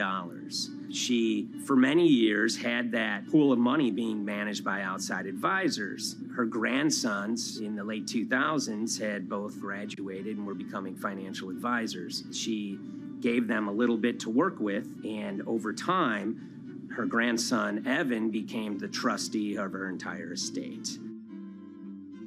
Managing sort of family money is not a conflict. In fact, some ways in wealth management, it's kind of how you get your start. It's kind of the seed that you need to sort of get going in the business. But Beverly started having suspicions that something was wrong probably in around 2016.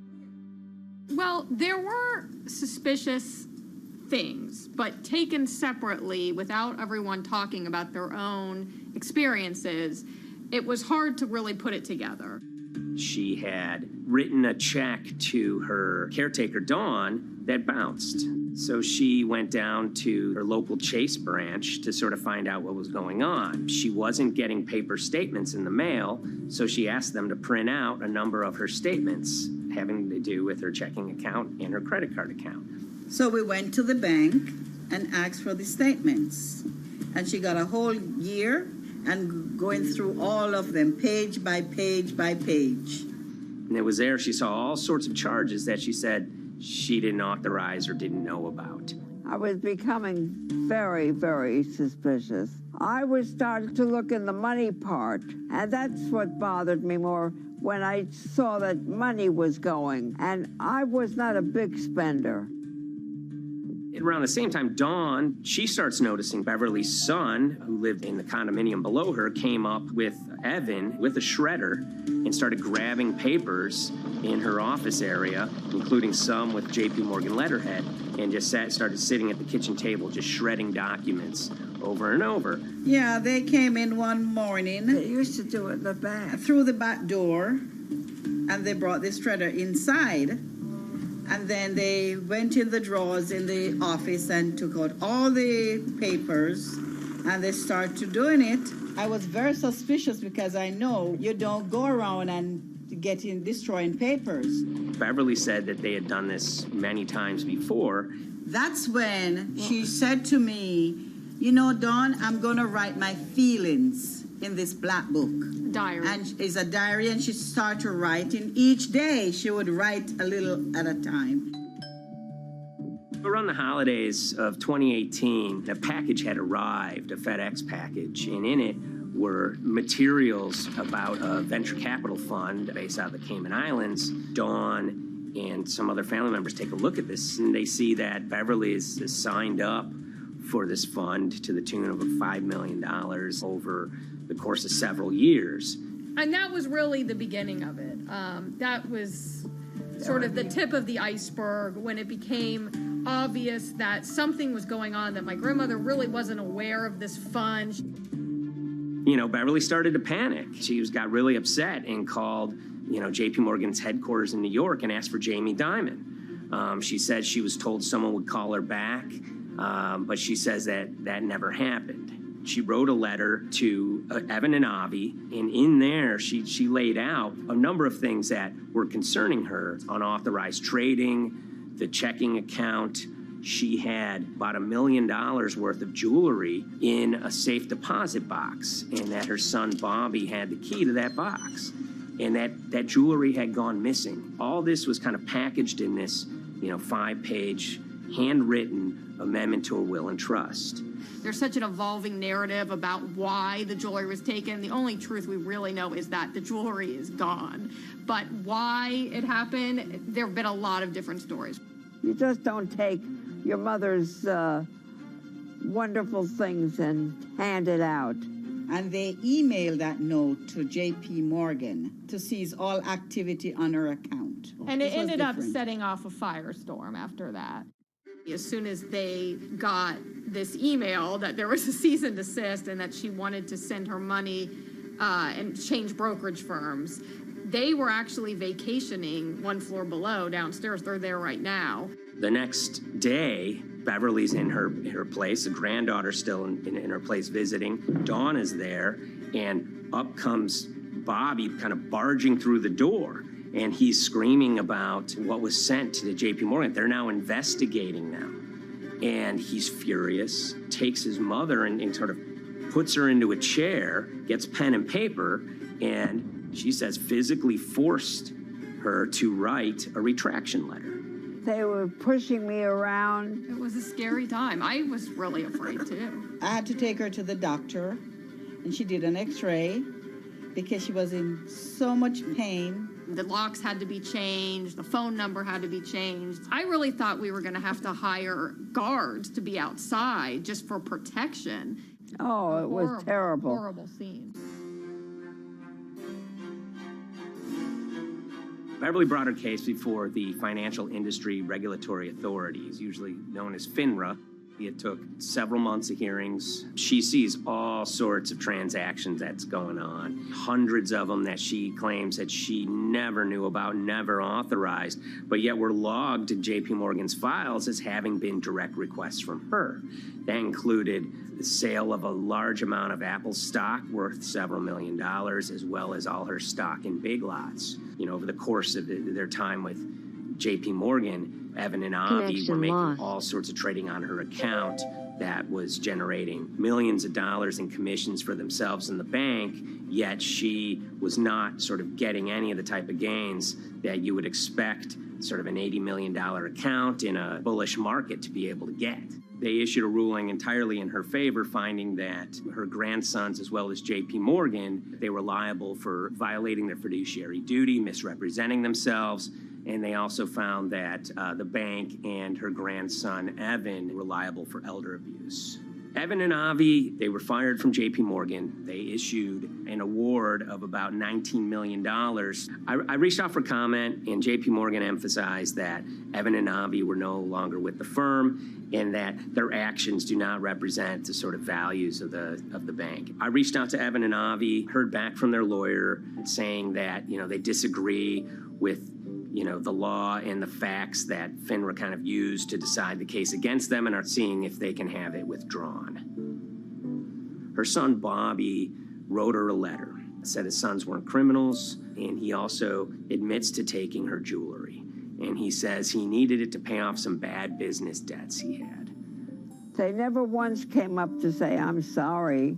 If there had been an apology and some acceptance, and asking for forgiveness from my grandmother, I don't think we'd be in the position that we are now. Since the piece came out, we've received dozens of messages from people, many of whom are telling their own sort of personal tales of, kind of financial advisors gone bad, or family members who got control of an estate and abused, those within. Seems that it's really resonated with a lot of people. I keep, hearing a lot of feedback about Beverly and how, a lot of people feel she did the right thing. You're never too old to stand up for yourself and try to right an injustice. She was adamant that she wanted to stand up for herself, but at the end of the day, they did wrong. It's a painful life lesson. You know, Beverly taught them that you don't mess with grandma.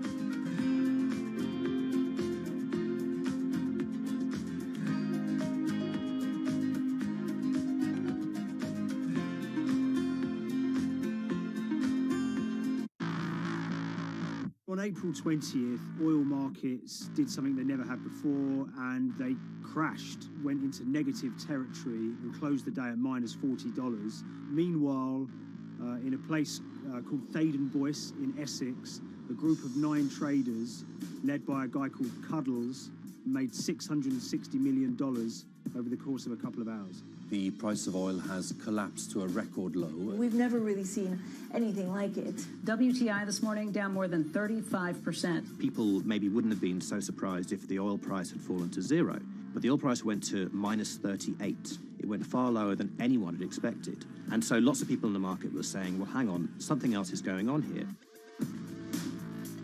A couple of months later, I started to get wind through a kind of network of sources that a tiny firm in the outskirts of London had made a huge amount of money that day and potentially had some part to play in what happened. The information we got was that 9 traders at Vega Capital London had made in the region of $660 million in one day. As a group, I think they made as much money in one day as Apple makes from its international sales in one day. I mean, it's an insane sum of money. Did they pull off a fantastic trade? Did they predict the way the market was moving and get it absolutely right? Or was there something else going on, and had they actually done something that breached market rules in a bid to sort of push the market? And that investigation is ongoing.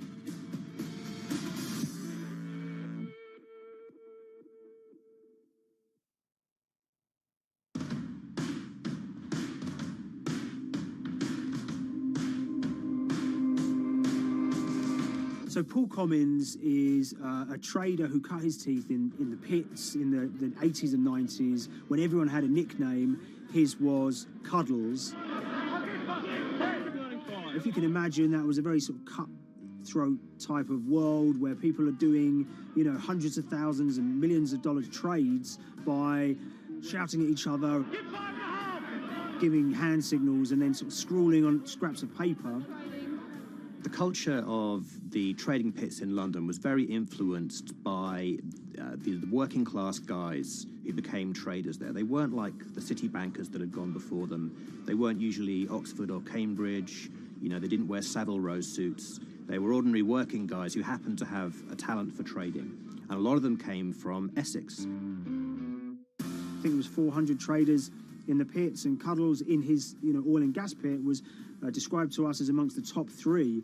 In amongst that, was very successful and made, you know, very large amounts of money as a young man. But, you know, inevitably, mechanization and the arrival of electronic markets was the kind of death knell for the pits. And in 2005, the IPE closed down. And when the pits shut down, a lot of the traders who worked there lost their jobs or quit or went to work for financial institutions.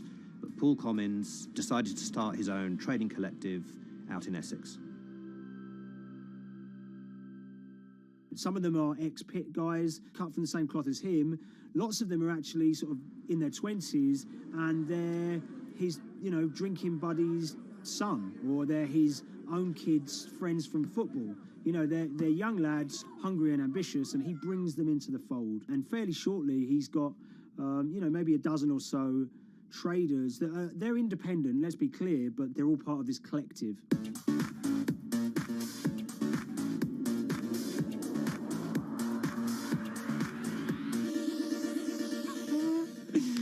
Yeah, I'll let Liam deal with Essex. I am from Essex, so I feel like I'm free to, to get into this. Sweet, as they say. If you were to ask someone in Britain how they would imagine a kind of Essex person, they would see someone who's maybe slightly flamboyant, with a sort of Cockney accent, a sort of Guy Ritchie-style accent. Not afraid to splash the cash, but it's probably pretty bright and has done well for themselves. Don't even make sense, does it? But, these guys, they drove around very nice Rolls Royces and Bentleys. They went to places like Marbella on holiday. Thaden Boyce is a very wealthy place. You have to have considerable income to be able to afford to live in that village. It's a really nice place to live, and it's 20 minutes tube ride away from the city. Earlier in the summer, we have this lead, which is that there's this tiny firm called Vega Capital London, and they were the biggest winners from the biggest oil crash in history. Anyone that covers markets is going to be surprised about that. You're thinking your BPs of the world or your Glencores, but there's this tiny firm. And one of the big challenges that we had was actually finding out who worked with Vega Capital. It wasn't immediately obvious, and at first we had absolutely no idea. If you go to the Vega Capital website, it says it's under construction. If you do basic online searching, it's very difficult to find anyone who's publicly connected to the company. So inevitably, we're incredibly curious at this point. Like, who the hell are these people? The more reporting we did, the more it became clear that this group were connected socially as well as professionally. They went to weddings together, they played golf together, they would go on holiday together. We found out that a number of them were members of the West Ham Supporters Club in London. A few of them started companies together, so you could see all the connections between them and start to see a distinct group emerging. And it really just was this kind of shock that, this wasn't just like a hedge fund or a firm you'd never heard of. This was actually a group of buddies who all had the same experience on this day and had all made a huge amount of money. So if you're an oil trader, there's a number of different ways you can trade, and probably the most popular is WTI futures contracts. And it's basically a contract that says, I'm going to buy 1,000 barrels of oil from you at this point in the future, or I'm going to sell 1,000 barrels of oil to you at this point in the future.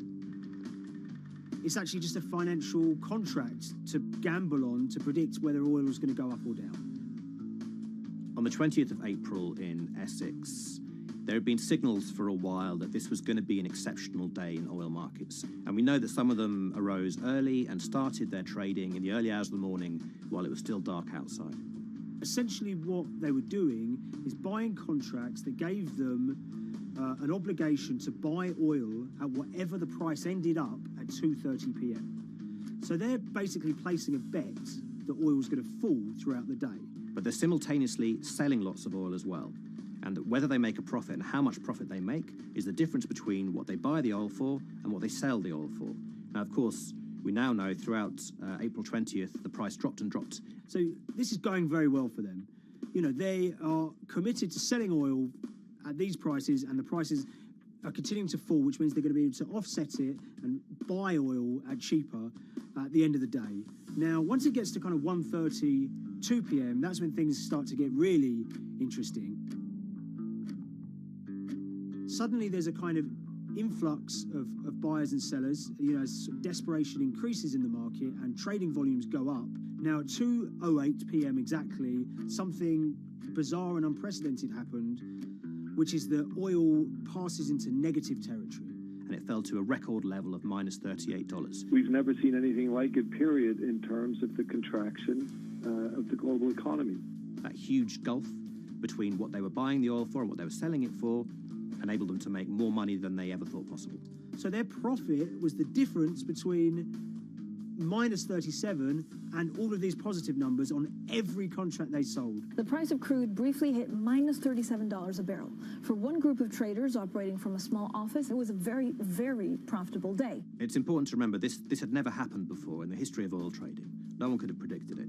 I can't think of another example of where you enter a trade and you get paid on both sides. You get paid both to sell and to buy. It's unthinkable. One thing we know about the Cuddles Trading Arcade is that they were very comfortable taking large risks. And, you have to be clear, this was a large risk. Yeah, we spoke to oil traders, both people that know these guys and people that don't, and they all say that this is, incredibly risky. And that's actually what stops a lot of oil traders doing trading like this. They simply aren't willing to stomach the risk. But Cuddles and his friends were. So when the kind of final calculations came down, the group of the 9 most profitable traders made $660 million or thereabouts between them. I mean, if you can imagine, I think 3 or 4 of them made in excess of 100 million each. One of the astonishing things about this trade is that 2 of the individuals who made more than $100 million in a single day were in their 20s. One of them was 22 years old. Only a few years earlier, he'd been posting on his social media about doing teenage stuff with his mates in town and going to see girls and rap music. And here he is a few years later making $100 million in a single day's trading. When me and Liam discovered that, we couldn't believe it. We couldn't believe what we were seeing.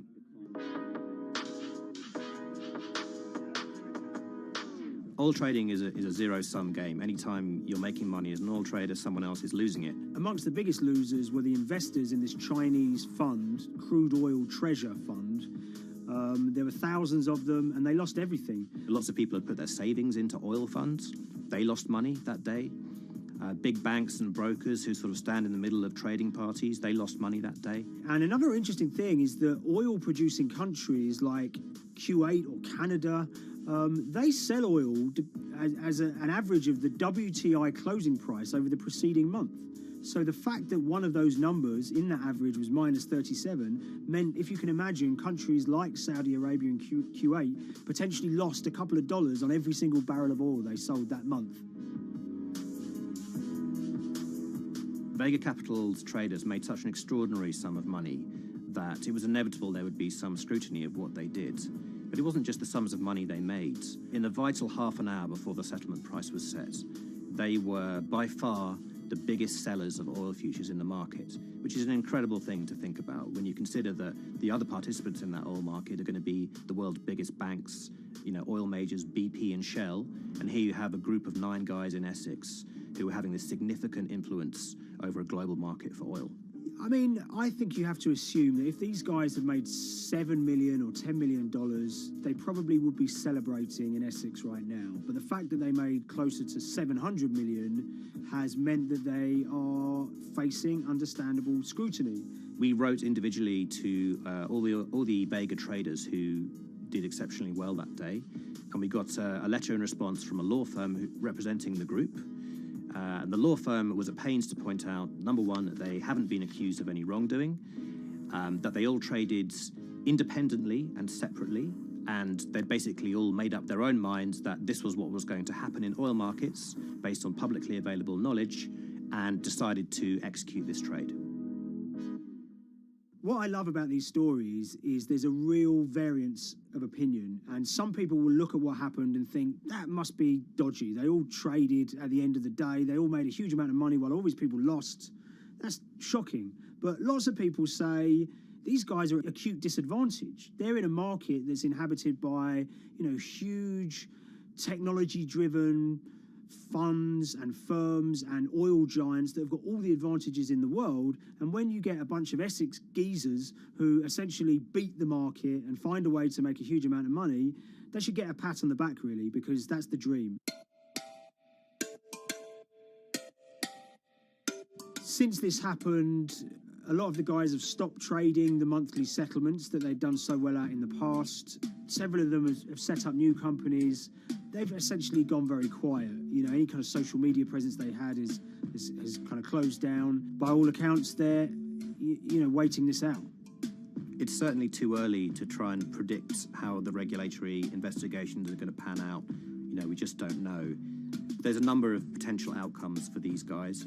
Potential punishments if there are any findings of manipulation against Vega or anyone affiliated with it might be you could be fined, you could be banned from trading, and in the most extreme cases there have even been criminal prosecutions in the past of people who have been found to have been manipulating the settlement and misconduct related to trade at settlement. There are other outcomes too. One obvious one is going to be they're able to walk away from this life-changing trade with all the money that they made and celebrated as heroes in the trading community. That, you know, they'll go down as legends.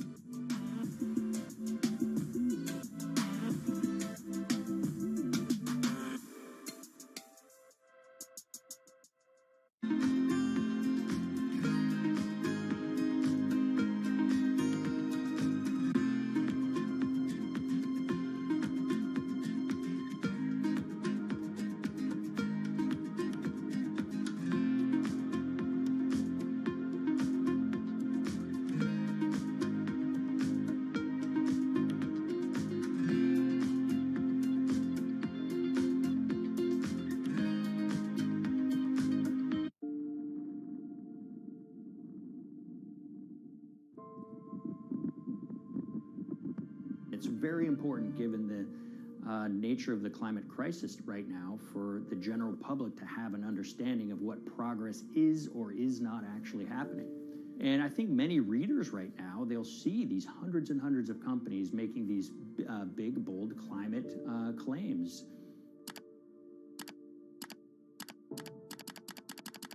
And they would be forgiven to think that, you know, we're well on our way to meeting the emission reduction trajectory we need to be on. And the reality of the matter is we're just not on that trajectory. And a key reason for this sort of disconnect is the use of offsets that aren't doing what they claim to be doing. We have a massive potential for sort of willful blindness. We can convince ourselves of things regardless of what the facts are. And so that's what tends to happen in these cases. It's not that anybody is setting out to commit climate fraud. They sort of walk themselves into a situation and they convince themselves of one thing, and that allows them to convince themselves of another thing. But at the end of the day, they're doing something that makes no sense at all.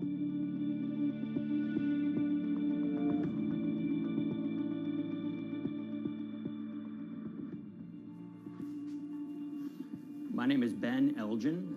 I wrote the story about how the billion-dollar market for carbon offsets is setting back the fight against climate change. So one of the challenges in reporting on carbon offsets and trying to figure out what's going on is really finding good experts who have been steeped in this marketplace and are willing to candidly talk about it. One of the best people for this is a fellow named Mark Trexler, and I've been talking to him for more than a decade. My name is Mark Trexler. I've worked in climate change for the last 30 years. I was actually hired by the World Resources Institute in Washington to work on the first carbon offset project in 1988. In terms of defining a carbon offset, one of the beauties, so to speak, of greenhouse gases, sort of the silver lining of greenhouse gases, when you put up a molecule of CO2 into the atmosphere, it can be anywhere in the planet in 7 days. And therefore, if there's an option to reduce emissions on the other side of the planet, and you can do that very cheaply as compared to doing it in your factory, for example, then why not pay that person, that factory on the other side of the planet to reduce their emissions? Then you are, in a sense, offsetting your emissions, and the atmosphere doesn't really see your emissions anymore. So carbon offsets have been around for quite some time, and they were actually key with these international climate agreements, such as the Kyoto Protocol, which mandated the wealthiest countries reduce their greenhouse gas emissions. The treaty was signed on the 11th of December, 1997. Decided. The business community in general saw carbon offsets as a huge opportunity to comply with whatever policies and measures might be coming down the pike on climate change much more cost effectively. We've seen a huge surge in companies making big proclamations about how they're going carbon neutral or zeroing out all of their carbon emissions. We're going to reduce our carbon footprint to net zero. Unilever is committing to net zero emissions. We can achieve a net zero emissions world. We began looking at these corporate claims of dramatically reduced emissions, and we noticed so many of these companies were using carbon offsets to achieve these aims. And as we began to look at the carbon offset projects themselves, what we found is that the environmental benefits claimed by these companies are not actually what they seem to be.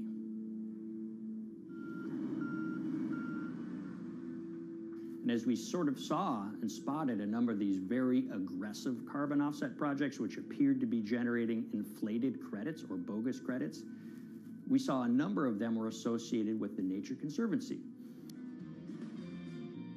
This surprised us. The Nature Conservancy is the world's biggest environmental group. They have about $1 billion a year in revenues, and they've been around for 7 decades.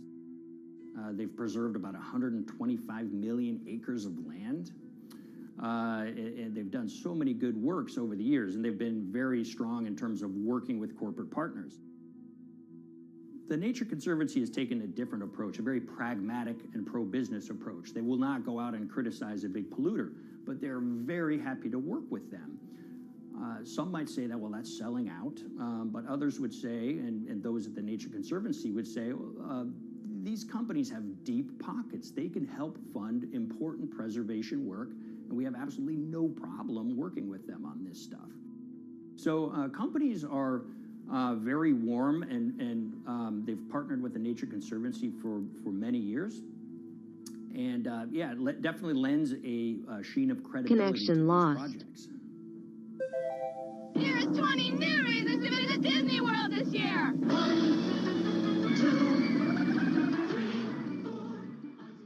If you look at, for instance, Disney, that's a sprawling company with theme parks and cruise lines that burn up diesel fuel. They have office buildings and television studios that consume electricity. So these companies are trying to make major reductions in their carbon footprints, but it's very difficult to change these fundamental ways their businesses operate. So Disney has been a big buyer of carbon offsets that are orchestrated by the Nature Conservancy. One of the projects that they buy from is called Pennsylvania Ridges. And that's a plot of land. Most of the land is actually about a 3-hour drive outside of Philadelphia. Interestingly, this land, 3,000 of these acres, was actually acquired by the Nature Conservancy in the late 1990s. This land was imminently threatened. There was a pending logging contract on this land. So they do what they've done so well for all of these years, which is they go out, they raise money from local philanthropists, and they go buy this land to protect it from developers and loggers. And at the time, according to an archived version of the Nature Conservancy's website, when they were proudly announcing this deal, they said, these threats have been abated because of this acquisition by the Nature Conservancy. So it's really interesting now, fast forward 2 decades to earlier this year when they put forward this carbon project. And if you look through it, this land is a key part of that carbon project. And what they're now saying is this land is now, once again, imminently threatened. 72% of the trees are going to be cut within 5 years. Now, this is just astounding because this land is owned by the Nature Conservancy. They do not clear-cut land that they've bought through philanthropic donations. So this scenario that they've put forward to get carbon revenues is not really plausible. And what that means is when you have Disney coming in and buying these credits, when it eventually lowers its carbon footprint because of these credits, well, that won't be a credible or truthful claim by Disney.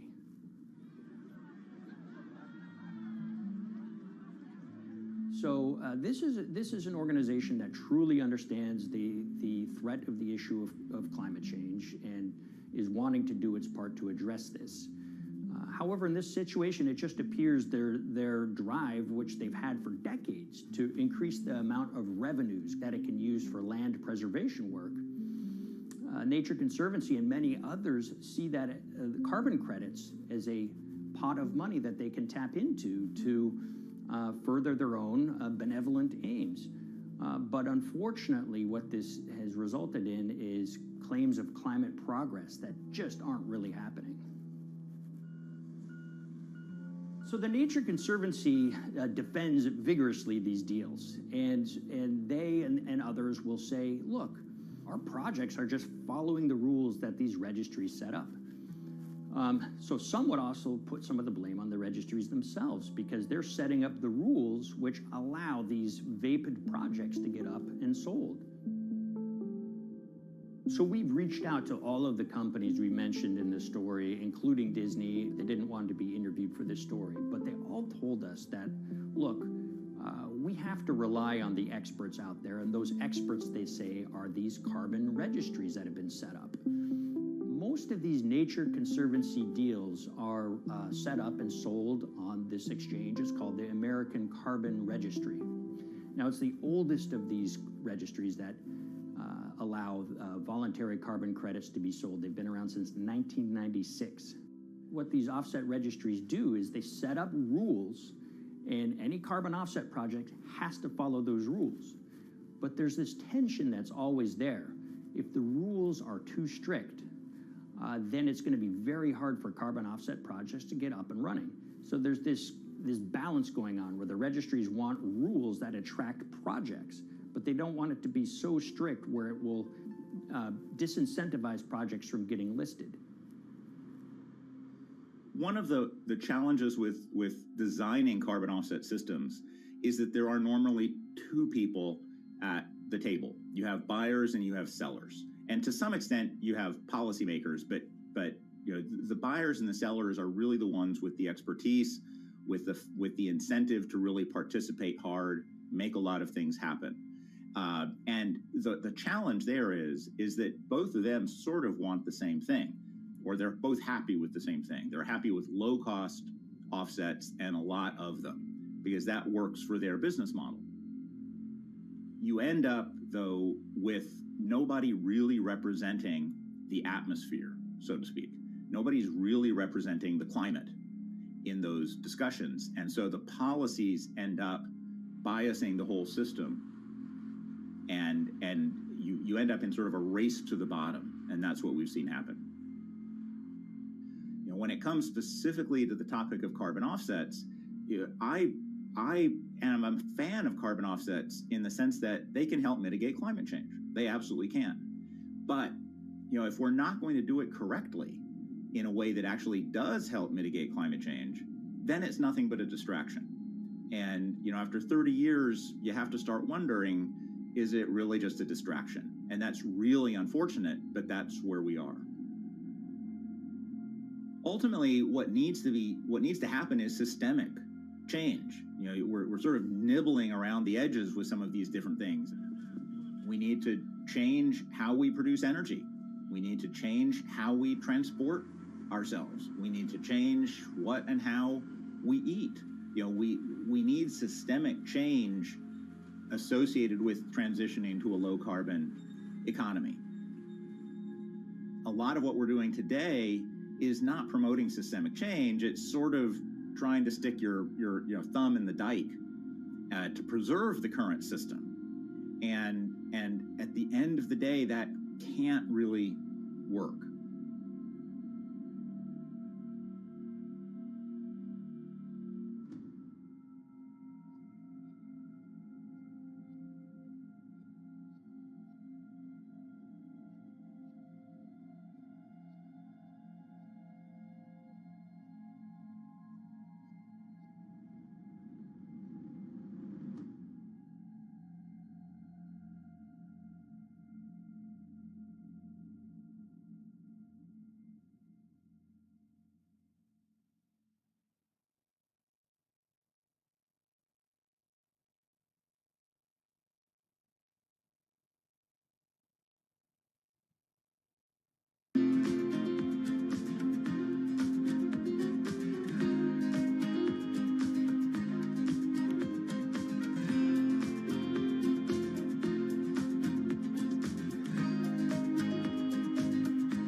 The Hyperloop. There's a good chance you've heard the name by now.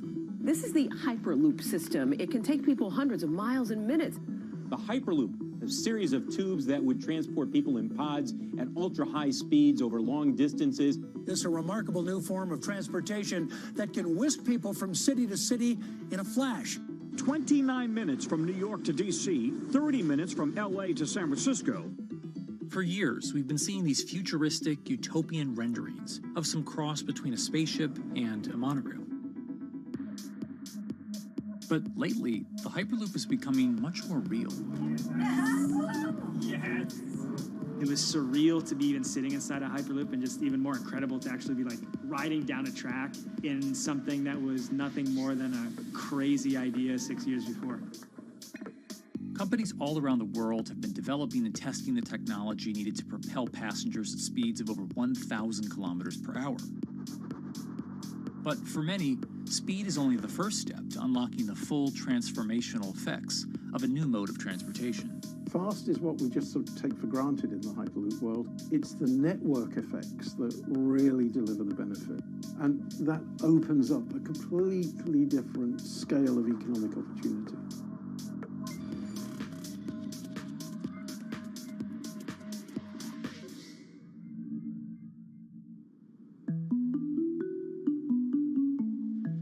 We've got planes, trains, automobiles, and boats for getting around Earth. But what if there was a fifth mode? And I have a name for it, which is called the Hyperloop. The Hyperloop? Hyperloop, yeah.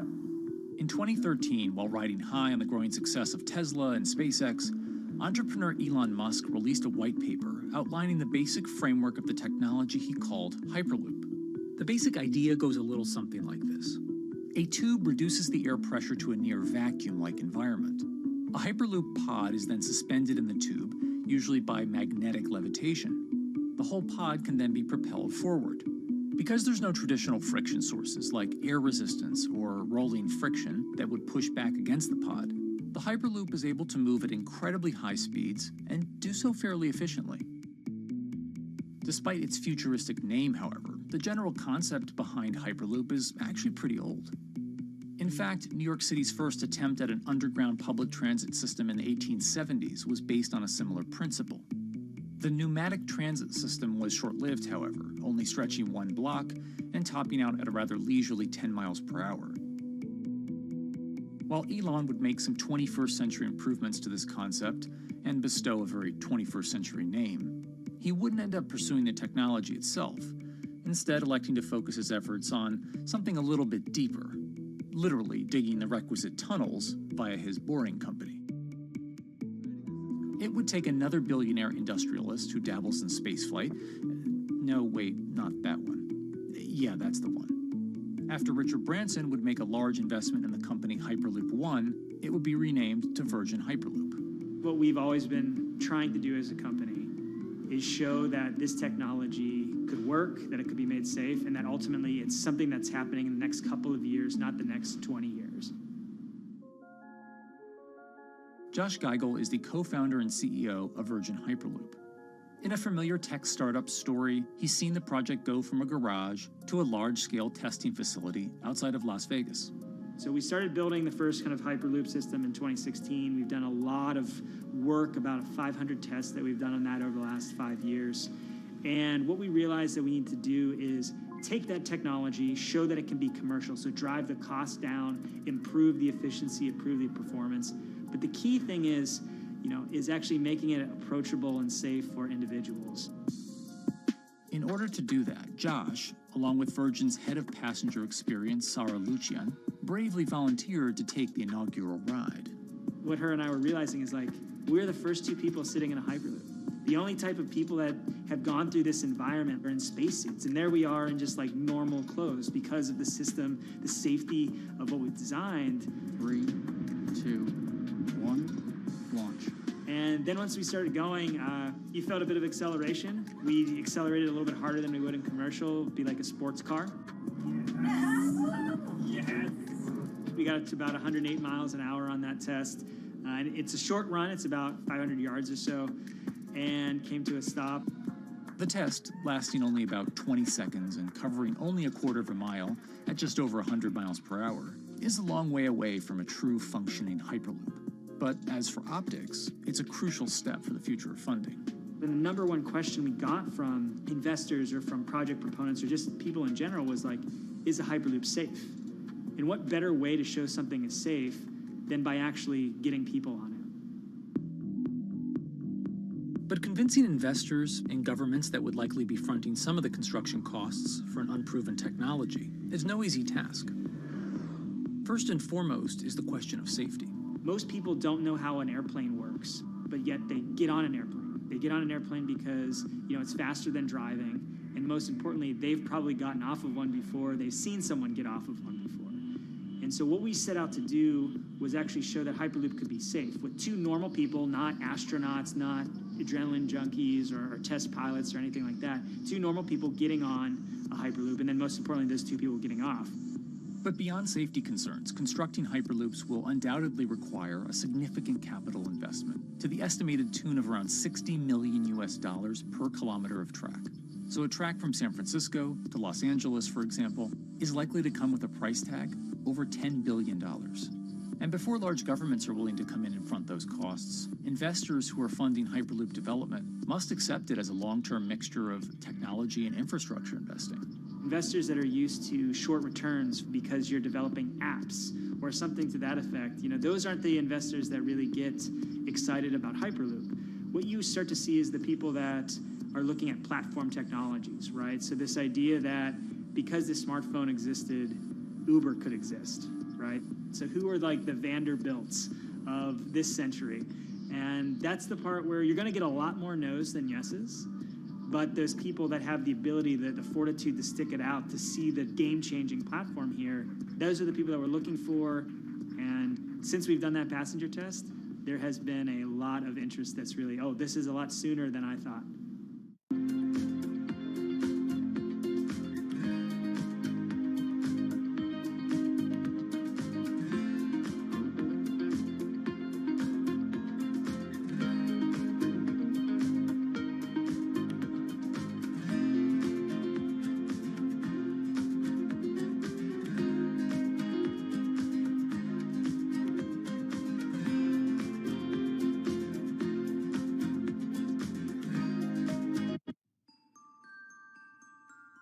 Envisioning the ripple effects of what Hyperloop could achieve, though, is fairly challenging at this stage of development.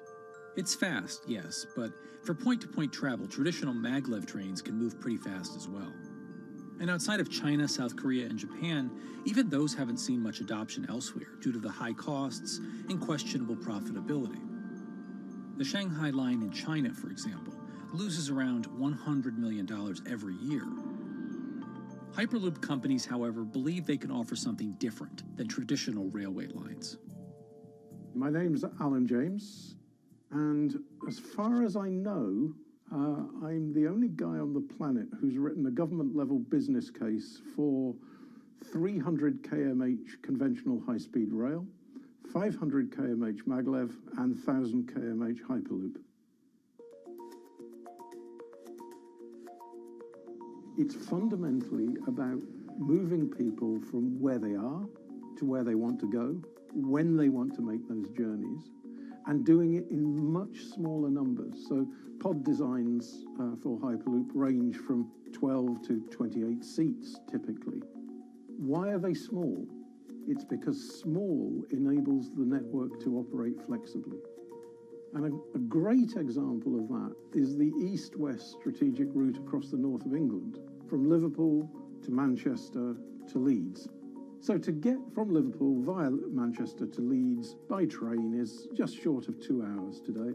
It'll probably take you 2 hours driving as well in average traffic conditions. Net result is those three city regions remain three separate entities: Liverpool, Manchester, Leeds. There's very little commuting traffic between those urban areas. Hyperloop absolutely changes that from the ground up. Liverpool to Manchester is a 5 or 6 minute journey. Manchester to Leeds is also a 5 or 6 minute journey. What that effectively does is create a single super city economy. In this vision, the Hyperloop acts a little more like a highway, where pods have fixed destinations and don't need to stop along the way. Meaning you can travel on a Hyperloop network from, say, Liverpool to Leeds, while the pod behind you travels from Liverpool to Manchester. And if that metro Hyperloop network is connected to other networks from the same location, You could travel from Liverpool to Paris or Liverpool to Amsterdam, all without making a single stop. For passengers, for business, for leisure, that is utterly transformational. For high-value freight and logistics, it's equally transformational. But critically, if you do a Hyperloop network at scale, you begin to deliver massively significant carbon savings too. A multi-regional Hyperloop network could become a replacement for both short-haul passenger and cargo flights and traditional ground transportation, both of which are significant carbon producers. One Hyperloop-connected distribution hub, perhaps at an airport that is predominantly used for international air freight, replacing maybe 10, 12, 15 distributed road hubs. It takes a lot of polluting and inefficient truck haulage off the roads. That itself means roads gain extra capacity. Hyperloops will still need to use electricity to both move pods and maintain the near-vacuum environment in the tube. Proponents of the technology believe that this can be done by using renewable sources, including a combination of solar panels and battery technology that could be used along the Hyperloop itself.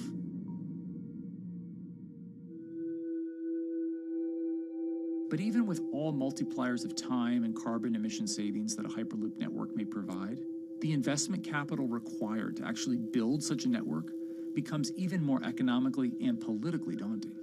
Committing doesn't mean spending billions on day one. Committing means, how do we phase it?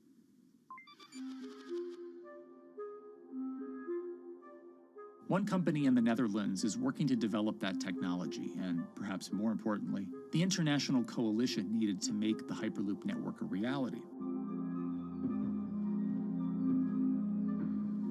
So we are here in Europe's first full-scale Hyperloop test facility, where we can already prove every conceptual technology of the Hyperloop. This is Tim Houter, a co-founder and CEO of Hart Hyperloop, headquartered in the city of Delft. And while this testing tube might not seem as large as others, inside is a key technology to create the on- and off-ramp type infrastructure of a Hyperloop network. That is, a lane switch. That's something we can already test here. You can actually see it here, that the track is diverging from one track into two. That makes it possible to eventually split up the Hyperloop track in two sections. And in that sense, you can create a complete Hyperloop network. That in the end will make it possible to travel, for example, over a whole continent. Take Europe, for example, with the same ease as you can now travel with a metro in a city. The nice thing about this magnetic levitation system that we've developed is that there's absolutely zero moving components in the track.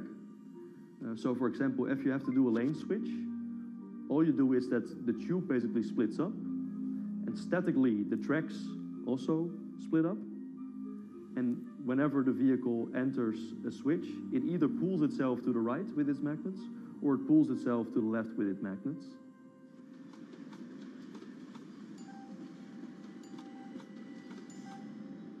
Lane switching on traditional rail requires the physical movement of the rail. Even modern magnetic levitation tracks use lane switching techniques in order to transfer trains from one track to another. And this is a very crucial element, because this is the thing that limits the capacity and, in the end, the usefulness of the rail network. Because the moment that a track is switching, that means that at that moment you are creating an unsafe environment for the trains behind it. So you need a lot of space between trains. In a Hyperloop, because you have no moving components in the track, all the vehicles can be much closer to each other. You can achieve a very high frequency and basically have your vehicles moving and merging in and out of the network very much like a highway. For now, though, Hart's physical testing has been limited by the size of their tube. Because the test track is only 30 meters long, they haven't tested this lane switch at speeds greater than 20 kilometers per hour. However, the company is working to build a new test site where it plans to increase that testing speed to 300 kilometers per hour. We're now in a phase where we have proven most of the most important technologies in the test facilities that we already have. And we have also demonstrated the viability and the feasibility of a network. If you look at all the subsystems that it consists of, most of those are proven systems, already demonstrated in lab conditions. So we don't really believe that The technology itself is going to be the biggest challenge. Because for all Hyperloop companies out there, actually building a Hyperloop system requires more than just a good product. We're talking about the safety aspects, we're talking about integration into the environment, we're talking about the social aspects. Do people feel comfortable traveling in such a system? So it's about all these different aspects, and the complexity is really getting all the different stakeholders that are relevant and that do need to contribute to bring this to market, to get them all following the same roadmap.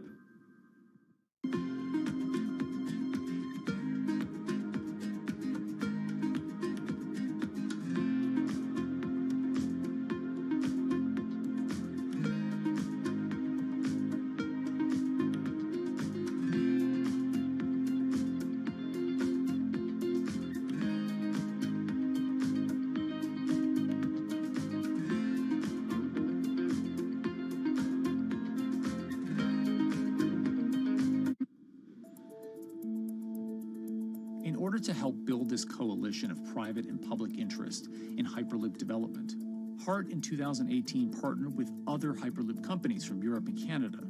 The goal was to define, establish, and standardize the framework to regulate Hyperloop systems. Right now we are working with all the Hyperloop developers together in setting up the first, let's say, structure for starting the standards drafting. One of the most important goals for HART is interoperability, which is essentially making sure the different systems can communicate with each other. Interoperability is so important because what we want to achieve is actually have this seamless travel experience. So you don't want to end up, for example, going from Madrid to Paris and then switching because you need to use a different technology to get, for example, to Amsterdam. The idea being that as companies around Europe create the first commercial Hyperloop tracks between individual cities, one day those can all be connected to a larger network. Everyone that believes that Hyperloop is a future transport system also realizes that there is a need to have this network because that's where Hyperloop thrives. Hyperloop is such a huge project. It's definitely not something that you can do on your own or as a single company. So you need to do it with a lot of other companies. You need to have the governments. I think in that sense, the biggest challenge that we've encountered is to really get all the required parties together to take the steps in development and in commercial implementation. HART's next plan is to build the European Hyperloop Center, an open testing facility which will include a 2.6-kilometer test track. And the company hopes to test travel speeds there at up to 700 kilometers per hour.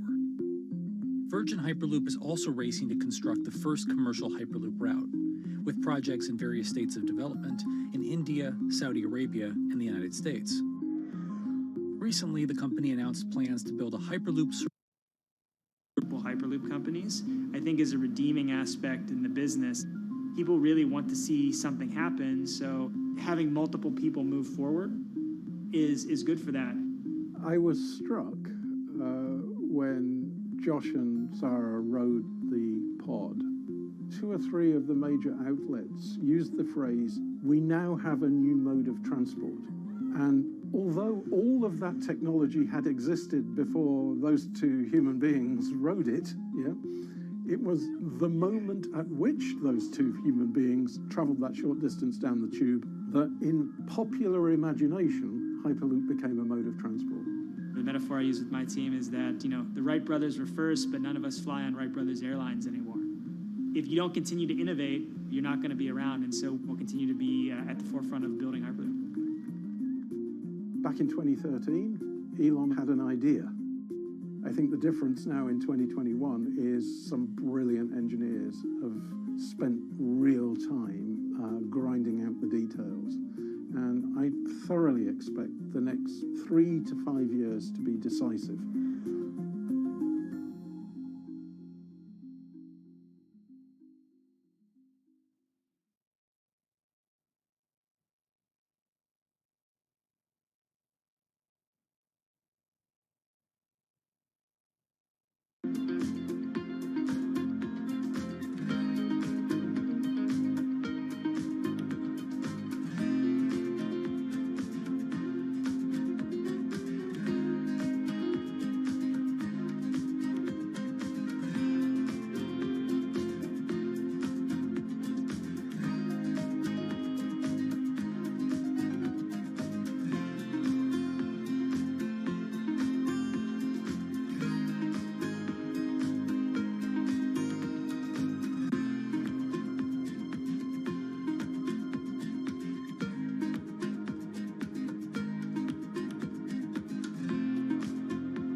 this week, how hydrogen can transform our energy usage. We'll look at why the universe's most abundant element could be a game changer in the climate revolution. Hydrogen technologies are not new. They are used in other sectors. We use them in space, on our rockets, and we don't need the laws of physics to change to be able to use hydrogen on our planes. From iron ore to green hydrogen, one of Australia's richest men tells us about his pivot to sustainable energy. Let's take action. It's practical, it's implementable. Let's do it now. Plus, the hydrogen revolution. We'll speak with the CEO of Italian utilities firm Snam about his new book and how green hydrogen could be competitive within 5 years. Costs are coming down and people are waking up to the fact that it's the only way to decarbonize certain sectors.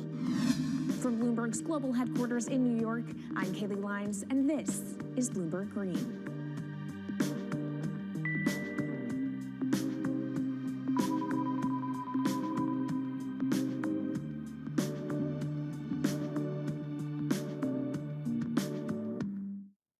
It's a new year, so here at Bloomberg Green, we're highlighting new solutions in the fight against climate change.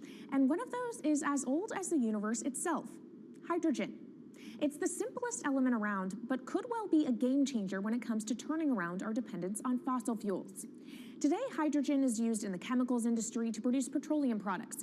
It's also starting to be used in steel production, an industry under a lot of pressure to decarbonize. But it has far more uses as well, from powering cars to heating our homes. And Bloomberg New Energy Finance sees a seismic shift in the sector in the next 10 years as green hydrogen squeezes out dirtier alternatives. So-called gray hydrogen dominates today. But as renewable electricity gets cheaper and more accessible, so will green hydrogen. In this week's edition of Bloomberg Green, we'll explore what this push into hydrogen means for tackling climate change. We'll hear from Australian billionaire Twiggy Forrest about his pivot from iron ore to hydrogen, and we'll also speak with the CEO of Italian utility company Snam about his book, The Hydrogen Revolution. But first, what are we using hydrogen for? And why does it actually matter? Christine Lee Edwards explains. Hydrogen, the most plentiful element in the universe. On Earth, we find it mostly bonded to oxygen in the form of water, or in other gases known as hydrocarbons. Hydrogen gas, H2, burns hot and clean, making it an attractive tool in the race to net zero. But isolating hydrogen from other elements is no easy task. Today, the cheapest way to do this is via chemical processes that break up natural gas. This releases a lot of carbon dioxide. Another method is to use electricity to split water molecules in a process called electrolysis. Although there is no carbon byproduct, a lot of electricity is needed. And if this power comes from burning coal or gas, it negates the zero emissions goals of using hydrogen to begin with. Hydrogen produced in this way, powered by fossil fuels, is called gray hydrogen. If carbon capture and storage is used together with fossil fuels, then it becomes blue hydrogen. If nuclear power is used, it's called pink. And finally, green hydrogen is when it's produced via electrolysis and powered from renewable sources. This method is considered emissions-free. It's predicted that by the early 2030s, H2 made from renewables will be cheaper than that made from fossil fuels. But that hinges on the cost of electrolysis declining, which will be achieved through larger projects and an expansion of manufacturing. To be clear, vast amounts of H2 are already used today. Global production in 2018 totaled 117 million metric tons. This hydrogen is mostly used for its chemical properties, not as a source of energy, and very little of it is clean. Some sectors like steel could start using hydrogen for these chemical properties, replacing coal. Industries like cement and glass may also use hydrogen as a source of heat. Another advantage is its energy storage potential. It can be stored over long periods of time and used when more power needs to be added to the grid. It also could hold an advantage over batteries in heavy transport and shipping. The promise of hydrogen for energy has been around since at least 1874, when Jules Verne wrote about it in his book, The Mysterious Island. But the future of hydrogen will depend on policy. Countries with net zero targets, carbon pricing, and hydrogen strategies with investment mechanisms are likely to see the highest H2 demand.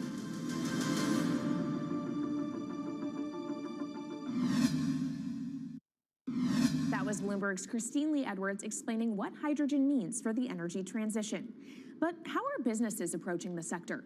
Well, one of Australia's richest men is making a big play into hydrogen.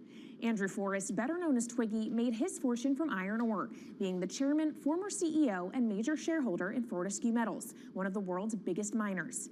But after having made over $10 billion in profit from the metal in the last fiscal year, Twiggy wants to transform Fortescue into a clean energy company.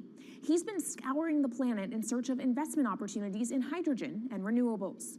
The firm plans to allocate up to 10% of its annual profits for green energy investments and is exploring projects across the globe, from Indonesia to Argentina. Francine Lacqua caught up with Twiggy Forrest. There's only one type of clean hydrogen, all the rest is dirty. Yeah. That is green. If you just say green hydrogen is clean, the rest is dirty, then you've actually nailed it. And, you know, anyone else who produces any other rubbish, any other argument, just look them there and say, why is global warming accelerating if anything you're saying is true? And then you'll know, actually, it's greenwashing.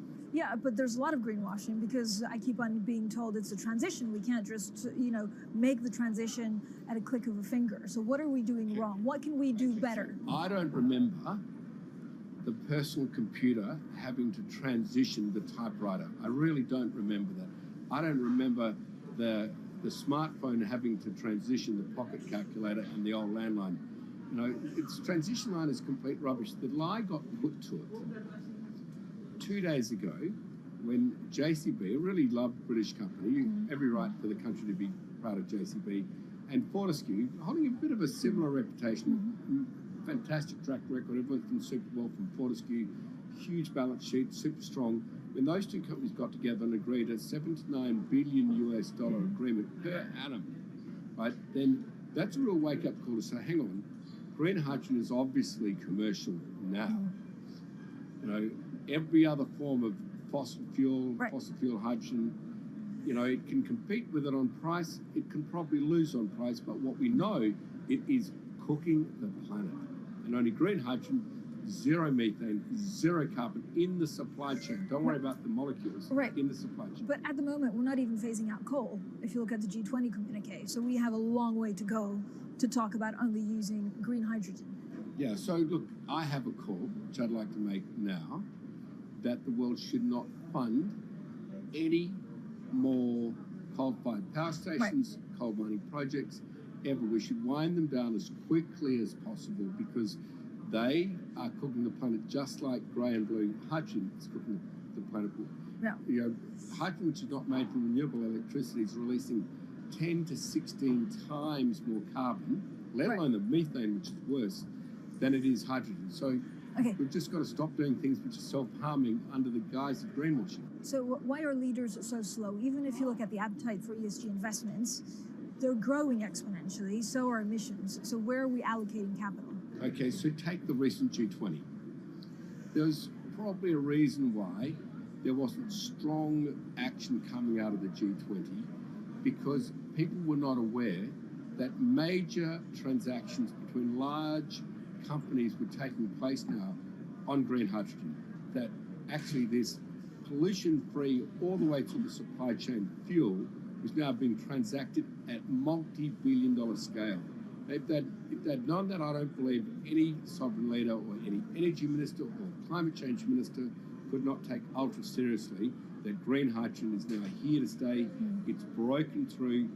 History has been made. It will never go back. Okay, what is the one thing that you would tell leaders today and business leaders? How do we transition faster than what we are now because we're at real risk of missing our targets? Oh, so that's really simple.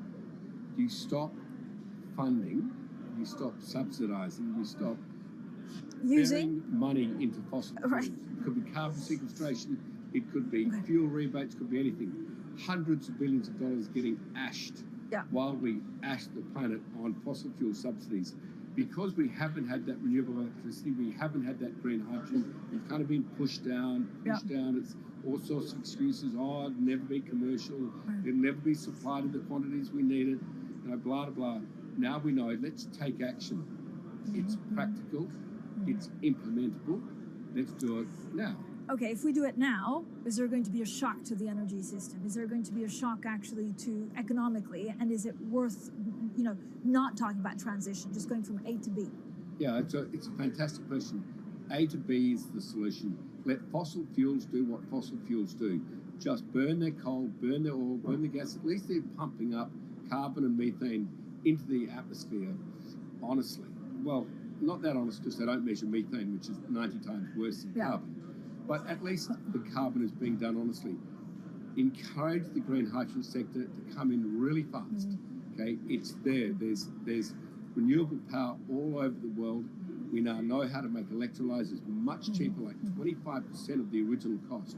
We know how to do that now. We don't have an excuse to get into it. Does it need to be cheaper than oil and fossil fuel for it to be viable worldwide? Well, right now it is.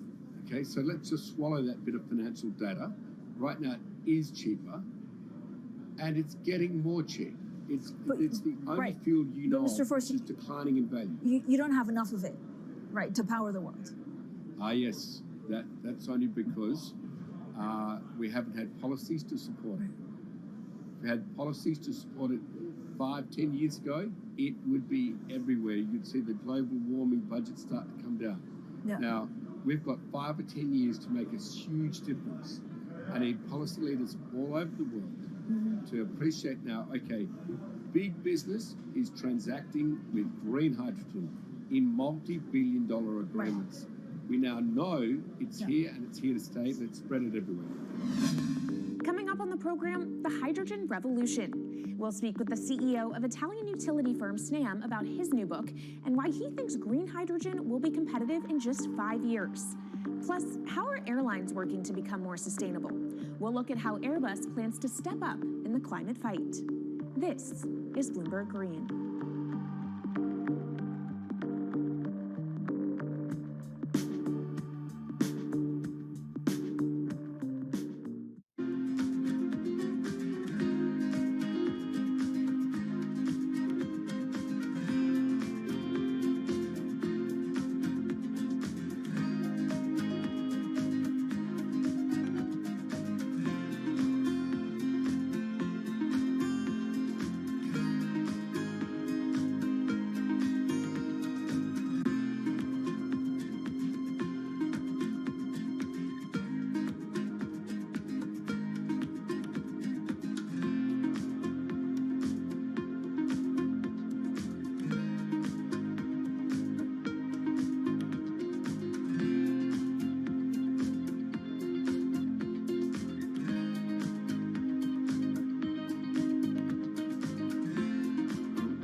From Bloomberg's World Headquarters in New York, I'm Kaylee Lyons, and this is Bloomberg Green. What will the world look like in 2050? Will global temperatures have stabilized, electric vehicles be abundant, and solar and wind power homes around the world? According to Marco Alvera, the CEO of Italian energy company Snam, that vision of the future could be a reality, and he says that hydrogen will pave its way. As he tells it in his new book, The Hydrogen Revolution, Alvera's moment of reckoning came in November 2018 when he tasked the Snam Scenarios team with studying how Europe could reduce its CO2 emissions to zero by 2050. Looking through the results of the study, Alvera said he was struck by how much hydrogen was in Europe's energy mix by that year. Beyond the abundance of hydrogen, the SNAM model also predicted that it would be the cheapest form of decarbonized energy for many sectors, and that it could be cheaper than today's prices for oil, coal, and nuclear power. Our Maria Tadeo spoke with Alvera at COP26. It's happening all very fast. We see the cost of hydrogen coming down a lot. Hydrogen will play a big role in the energy mix. I don't know if it's going to be 15 or 25% of a fully decarbonized energy system, but it's going to be big. Costs are coming down, and people are waking up to the fact that it's the only way to decarbonize certain sectors, the so-called hard-to-abate sectors. And you say it's the only way and the costs are coming down. Where do you see prices moving? Because a lot of the reticence at times has to do with the pricing, that some argue, well, it's still not the cheapest option on the market.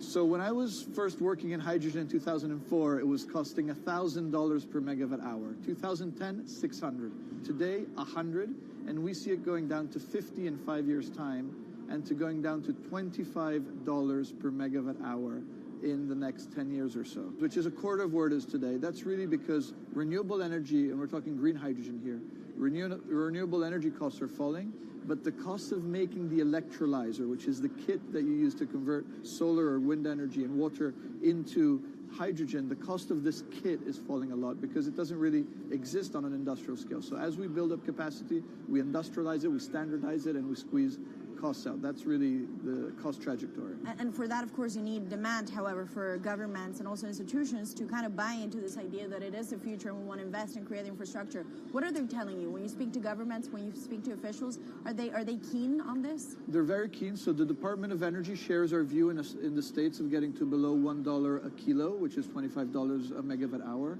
The European Union has a hydrogen strategy, which is very clear, and several member states have the same. Chile wants to export a lot of hydrogen.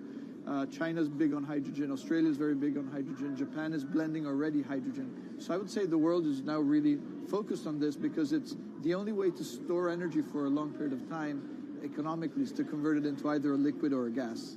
And of course, you talk about the price, but the other big component is the volume. You know, how big can you go? Where do you see that on a time scale? So wherever it's sunny or windy, you can produce very cheap hydrogen eventually. And so compared to oil and gas, which are concentrated in few parts of the world, it's going to be very democratic from that point of view. So every sunny place, every desert, every ocean wind can be turned into hydrogen that we can put on ships, in pipes, and really start trading it around the world. So it's going to happen a lot faster than a lot of people think. So, and when you say a lot faster, what is that in time? As I said, $50, which is essentially oil parity within 5 years. And then, depending on how quickly we ramp it up after that, we could get to $25, which is coal parity before the end of the decade. And in big scale. In big scale, because once you get to coal parity, that's the only way we're going to get China and India to stop burning new coal.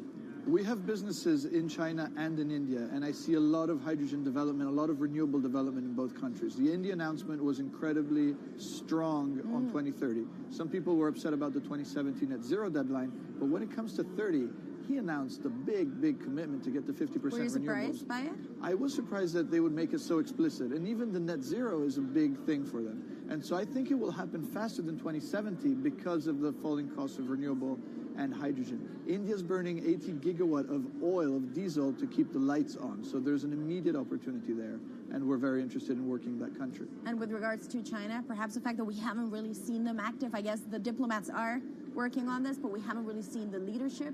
It's going to be technology, it's going to be industry. I think China has committed to a net zero, which is very important. At the G20, China was clearly behind the 1.5 degrees. So I think a lot has been achieved between the G20 and COP, and I think what's really important is to see in the coming years how quick. It's in our hands to make part of this happen in 5 years, or it could otherwise happen in 15, 20 years. It's about building the project. The capital is there. We saw how many trillions of dollars are already committed.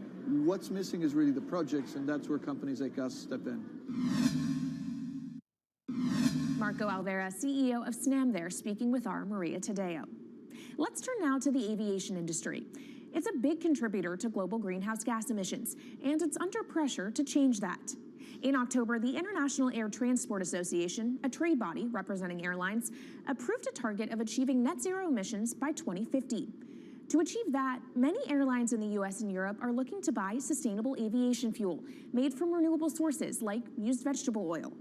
Initiatives like these are pushing plane makers to come up with some radical new aircraft that will eventually cater to our growing appetite for travel without hurting the environment. We took a look at how Airbus, the world's #2 aircraft manufacturer, is stepping up to the challenge. How long until we can fly emission-free? Airbus says it's more confident by the day it can be done by its 2035 target. Airbus's CEO spoke about its ambitions for hydrogen-powered planes at the company's summit in France. The physics works. Hydrogen technologies are not new. They are used in other sectors. We use them in space on our rockets, and we don't need the laws of physics to change to be able to use hydrogen on our planes. So every day we become more confident, but we think we need to have a plane, we need to have the right fuels, the hydrogen available in the right quantity at the right place at the right time, and we need the regulations to be ready. So we really need the work and the collaboration of many people around the globe to make it happen on time. But it could be a long wait until green passenger jets go mainstream. Larger aircraft with more than 150 seats are not expected to feature globally until about 2050. That means manufacturers and airlines today are under growing pressure to ramp up short-term innovations to cut their carbon. In the long term, meeting the ambitious plans for so-called green hydrogen means building a giant industry almost from scratch. To make that happen, British airline EasyJet is among those saying governments need to get involved and fast. Aviation's emissions over the last 3 decades leading up to the pandemic grew by about 80% to over 1 gigaton, and that's projected to double by 2050. According to Bloomberg NEF, about half of the airlines with the largest global market share have set net zero targets by that same date, nearly 3 decades away. Coming up, from blue sky projects to the bottom line. We'll speak with our Bloomberg NEF expert Meredith Annex and dig into their models about how hydrogen fits into the future energy mix. This is Bloomberg Green.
From Bloomberg's world headquarters in New York, I'm Kaylee Lyons, and this is Bloomberg Green.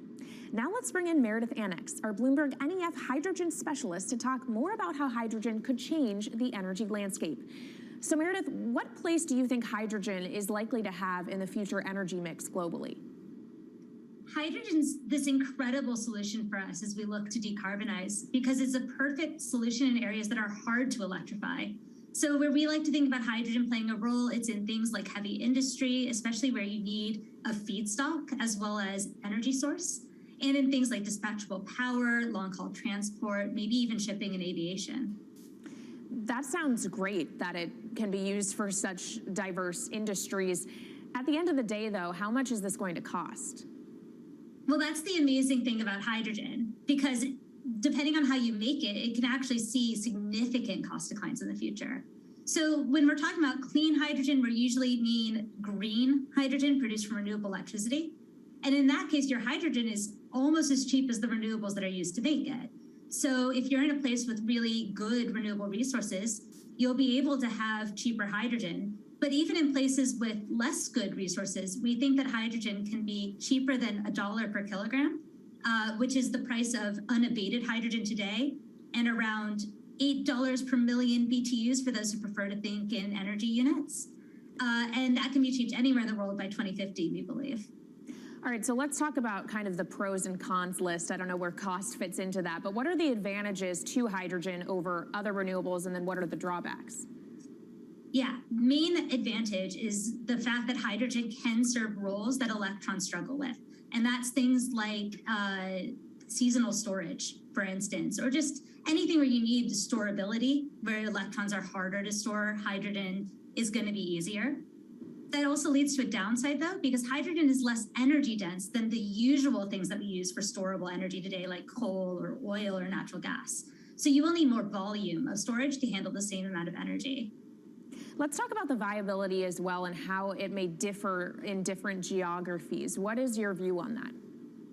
Yeah, so for green hydrogen, again, from renewable electricity, really places with the best renewable resources, things like Latin America or the Middle East, even Southern Europe, have really, really good potential for producing hydrogen. And then when you're looking at blue hydrogen, which is produced from natural gas or coal with carbon capture and storage, we do see that becoming more expensive than green hydrogen in the future, especially as renewable electricity costs come down. But that can be a viable option in places like the US Gulf Coast or Russia, where you've got good geological storage for the carbon, as well as ample natural gas that's quite cheap.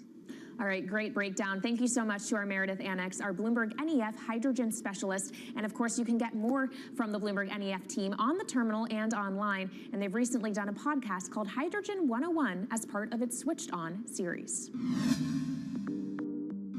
So from iron ore titans pivoting to cleaner energy to talk of a hydrogen revolution, that's it from this week's edition of Bloomberg Green. We'll be back next week with a deep dive into the state of electric vehicles. And you can keep the conversation going by following us on YouTube, Instagram, and Twitter @Climate. I'm Kaylee Lyons from Bloomberg's World Headquarters in New York, and this is Bloomberg Green.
The great sci-fi art of the mid-20th century teased a vision of the future with one distinct element in common: a life for humans in outer space. Whether vacationing on an exotic new planet or commuting to the moon for business, space travel seemed like it was just around the corner. Yet here we are, a half-century later, and only about 500 human beings have ever left the bounds of Earth's atmosphere. But thanks to a set of ambitious private companies betting on the promise of space tourism, that long-awaited future could be here sooner than we think.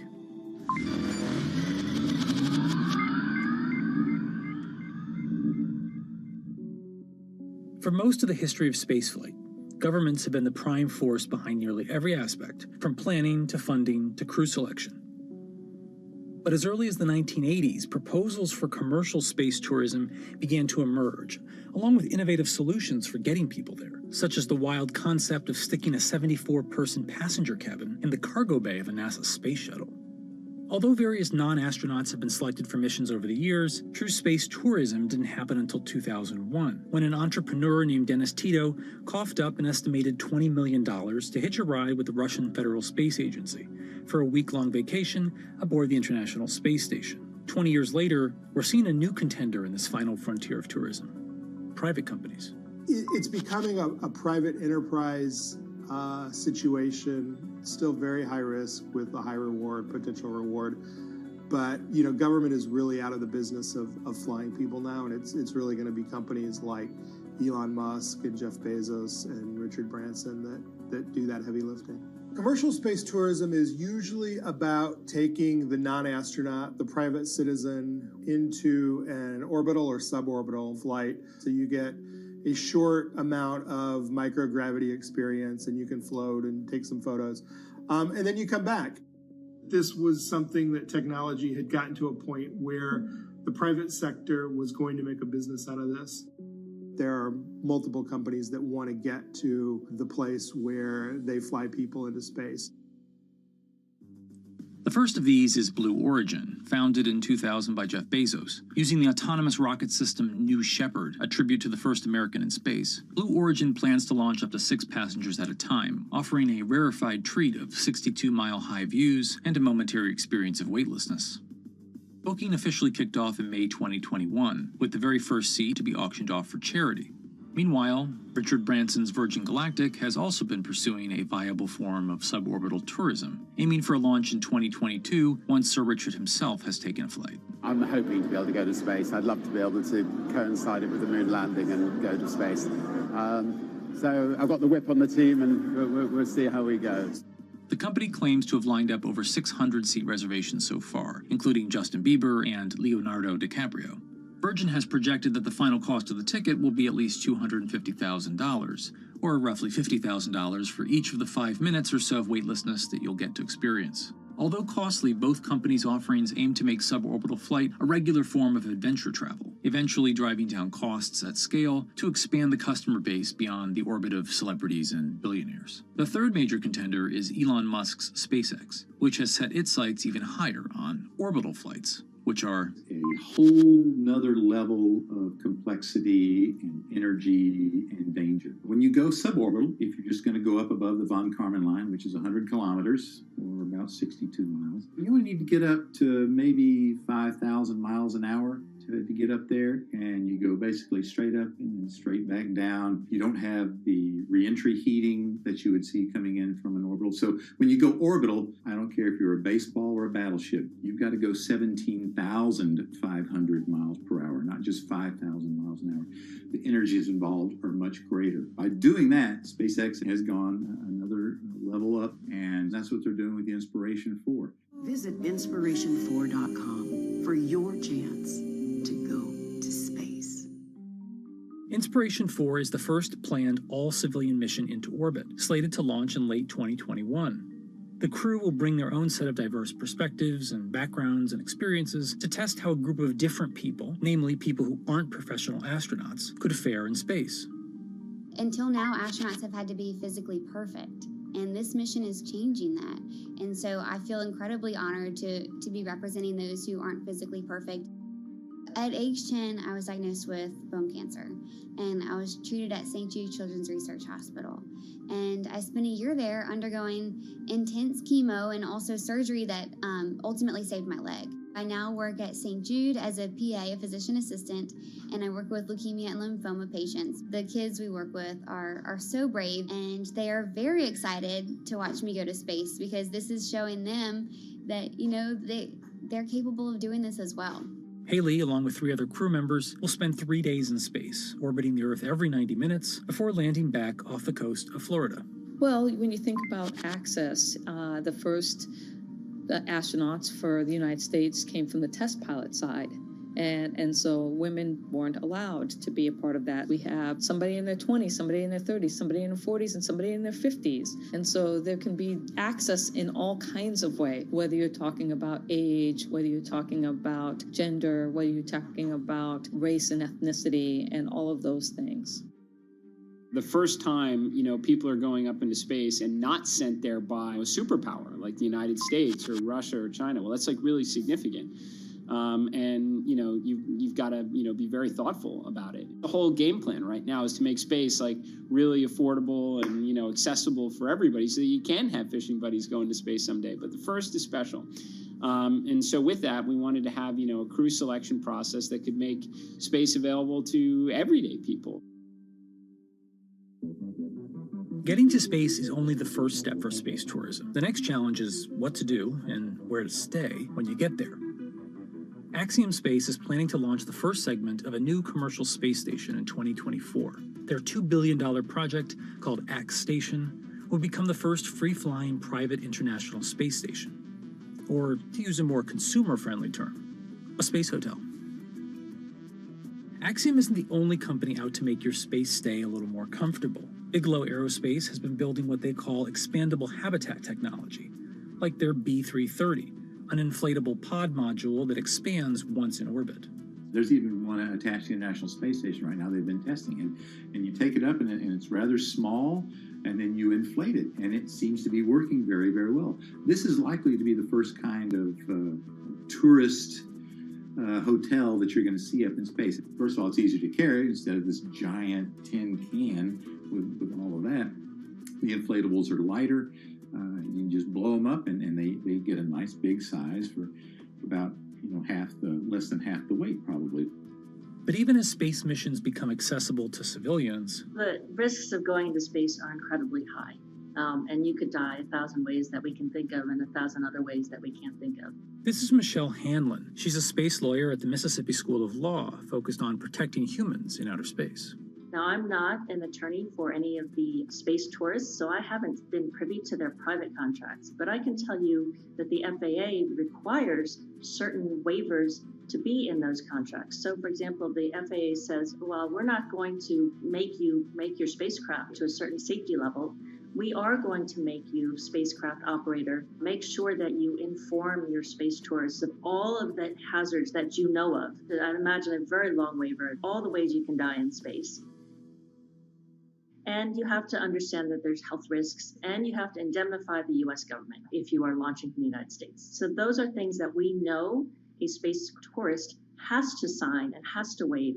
So now let's go back and think about our space flight participants. The FAA calls space tourists space flight participants. They don't call them astronauts. Why is that important? If you're not an astronaut, there's no obligation to rescue you if something goes wrong. It's a lot of money to set up a rescue launch.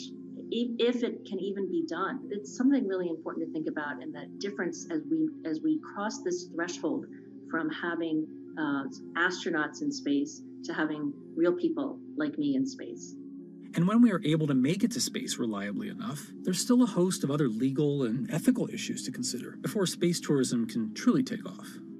There are so many gaps in space law that we are going to have to put in a lot of sort of basement ideas. And so, for example, the Outer Space Treaty is a treaty that offers principles and guidelines for state activities, for the activities of national governments. It doesn't talk about private entities, it doesn't talk about humans in space. So now if something goes wrong, so let's think about all the times hotels on Earth are sued, right?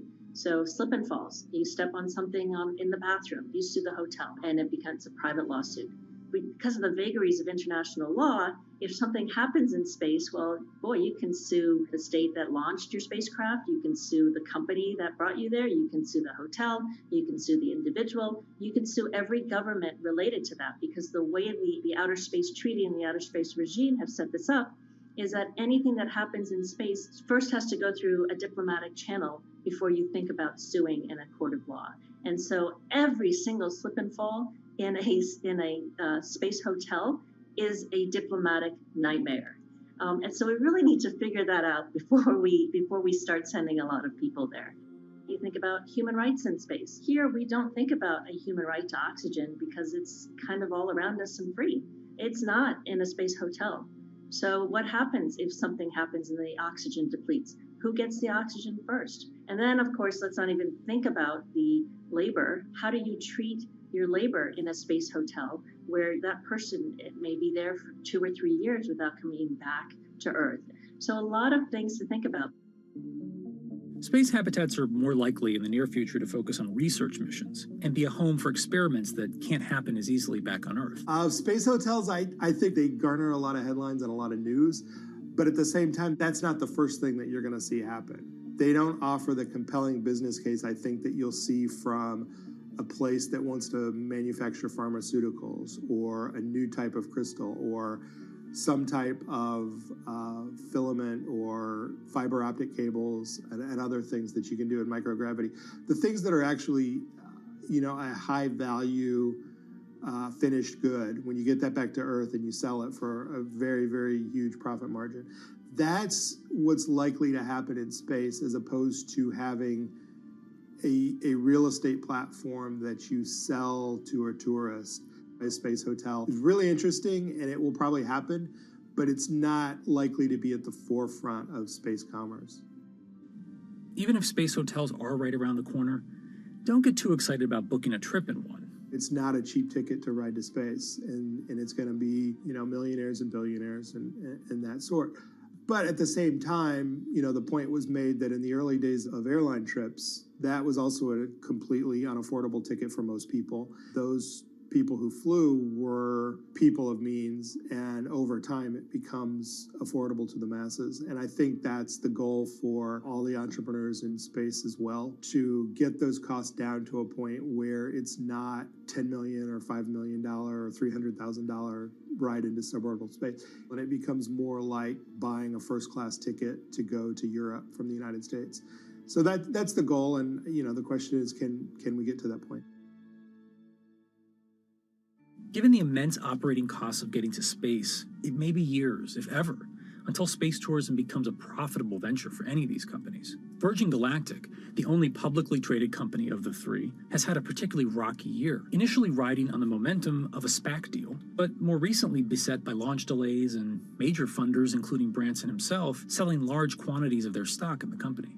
Space is really, really, really hard, and it's an absolute cliche, but it's one that happens to be very true. It's just really hard to do. That's also the reason that you've seen the delays that, Virgin had talked about flying years and years ago. And it became such a crazy point that Richard Branson actually stopped talking about it when he was asked, because it was never going to be when he predicted. But it's not insurmountable. And, investors have stepped up because this is something that is doable. Despite the astronomical dangers and costs of getting to space, it may ultimately follow the course of other once fanciful modes of travel. Wright brothers having, what was by modern standards a very unimpressive first flight, at Kitty Hawk. I mean, you had like less than 20 years later, you had your first airborne ambulances being used to save lives. Fundamentally, the world is a more interesting place when people can go and dance among the stars and such. The lure of space is innate. It's in our DNA. It's that exploration bug. We are an exploratory species, and we want to go out there and see what's out there. That vision that I had in 1969 of seeing normal human beings travel into space, it's finally beginning to happen. When you get a bunch of people up there and they can all see it for themselves, that'll create even yet another revolution in how we treat our planet and the way we think about it. So while 2001 came and went without quite looking like Stanley Kubrick's ultimate space fantasy, 2021 might finally be the year we're catching up.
If you visit California, you might be inclined to go to Disneyland, or jump in your convertible and take Highway 1 up the coast, or maybe make a pilgrimage to Yosemite.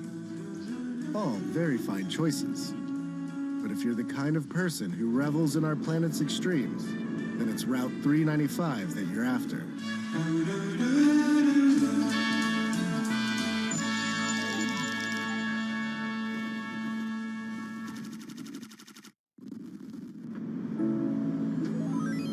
This one glorious road will carry you from Death Valley's desert floor to sky-high views of Mount Whitney.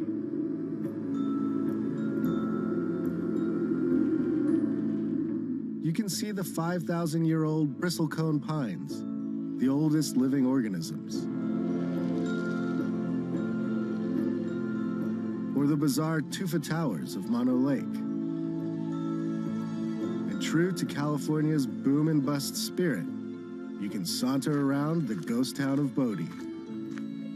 What a novel experience to find an empty American city where all the businesses are shut down.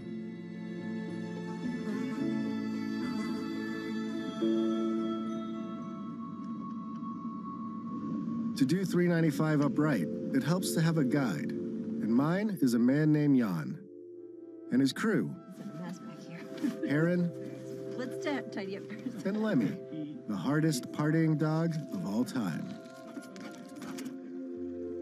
Jan agreed to show me some of what 395 has to offer, but only if we agreed not to disclose any locations.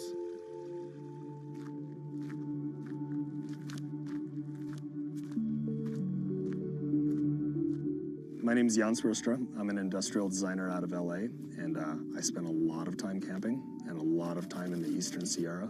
It's a place I love, and sometimes I'm known as 395 North because my Instagram account, and I don't like to be known as that, but I'm trying to use it to set a good example and do more with it than just social media. Where did we end up camping? We got here late last night. I wasn't even sure where we are. This is BLM land, right on the outskirts of National Forest, and it's one of my favorite places in the world. Basically, everything outdoors wrapped into one. Yeah. You know. That's the thing about California, man. Oh, man. We have so much national forest and public land that you can literally just cruise out and find a place to camp. It's ours.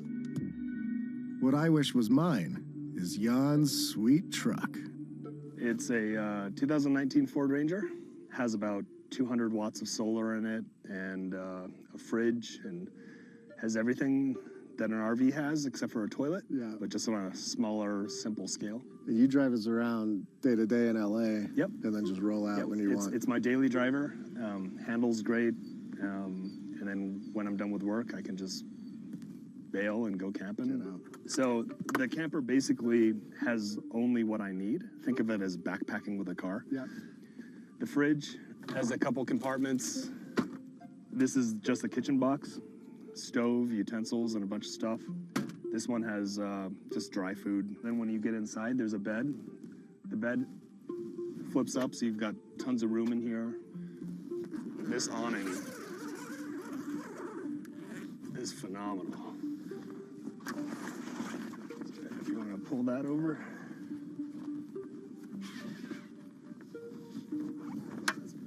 That's cool. Let me just pop that up. Sorted. So, home on wheels. Yeah. This is my vacation house. Dude, it's so nice, man. Even with his nomad lifestyle, Jan faces the same big question as the rest of us. Do the internet and smartphones have to ruin everything? When you find the super special, beautiful spots, is that you busting out a map and like looking where it might be cool to go, or is it word of mouth and just getting to know people, the locals? And if I see a dirt road, I just want to go down it. So a lot of it's just aimless rambling. It's a desire to just see something. Check that out.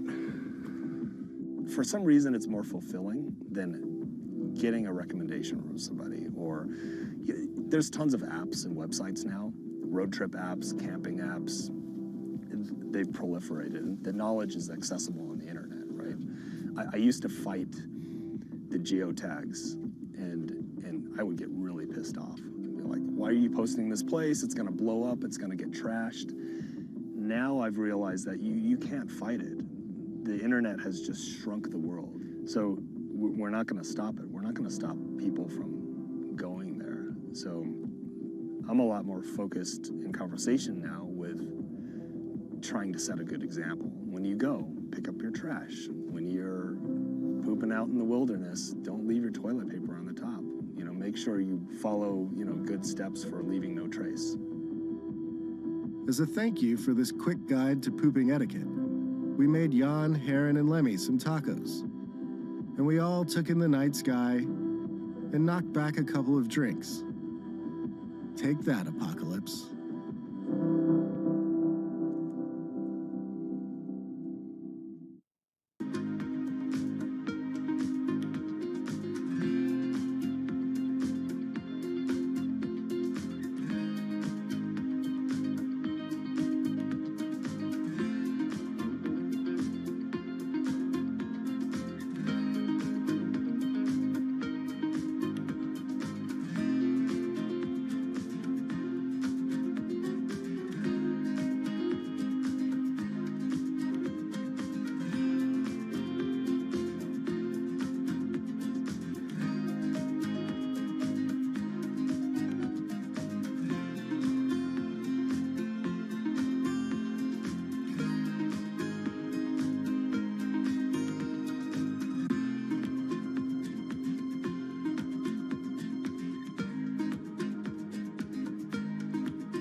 The thing about good times and serenity in 2020 is that they're fleeting at best.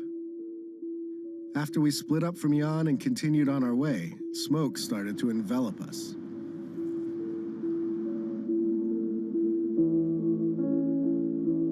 The plus side was that our RV no longer smelled like feet. The downside was breathing. My man David here suggested that we try and outflank the smoke by cutting through Yosemite. Without a reservation, we had to talk our way in. Yes, no stopping, no getting out, and Yeah, don't go in the valley. yeah, no problem. We just wanted to get through. It was a beautiful choice. Glad we got out of the smoke. Whoa, okay. But not quite as effective as we had hoped.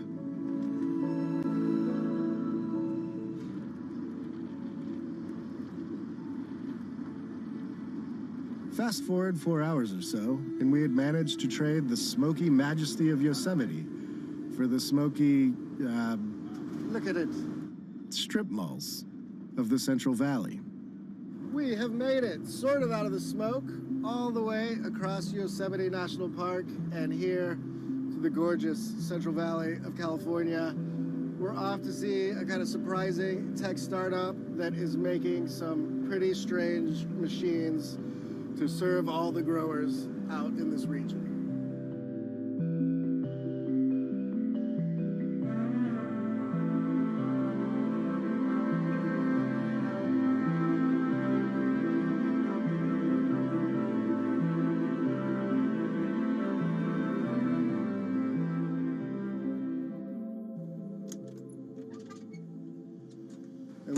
So we're here in this near Fresno. This is California farm country, right? We're just south of Fresno, a town called Kingsburg. So we're right in the Central Valley of California. Very, very large farming valley here. It's kind of considered the breadbasket of the world. The Central Valley stretches out over about 20,000 square miles, and the farmers here produce about 1/4 of the food that Americans eat, including a whole lot of fruits and nuts. Tell me a little bit of the background of Gus. I know some of this is like a family business. The roots of this go back a ways. Tell me kind of like how we got to what's essentially like a startup, I guess. Yeah, definitely. So the founder of our company is Dave Crinklaw, and he started the business back in 1982. He started with is basically with his dad was commercial spraying of trees and vineyards. Got to the point where our biggest challenge was labor, just the shortage of it, really. He was forced into innovating, and he had this idea for quite some time about doing a driverless sprayer, and it finally got to the point where he said, you know what, I either got to get out of this business or I'm going to innovate. Organic or not, crops need to be sprayed, and this process has to take place a few times a year. This means hiring a lot of people to work long hours under serious pressure. And so, just like the tech bros to the north, Gus decided to solve all of its problems with robots. On this like labor point, you guys have set this up where you can have somebody in a truck and that one person can monitor, I think like 8 of these. In order to operate Gus, you have one guy or girl that sits in a pickup and they monitor from a laptop computer. So that person is basically just watching all the vehicles on the screen. They can monitor up to 8 of them at a time while they're out there spraying in the orchard.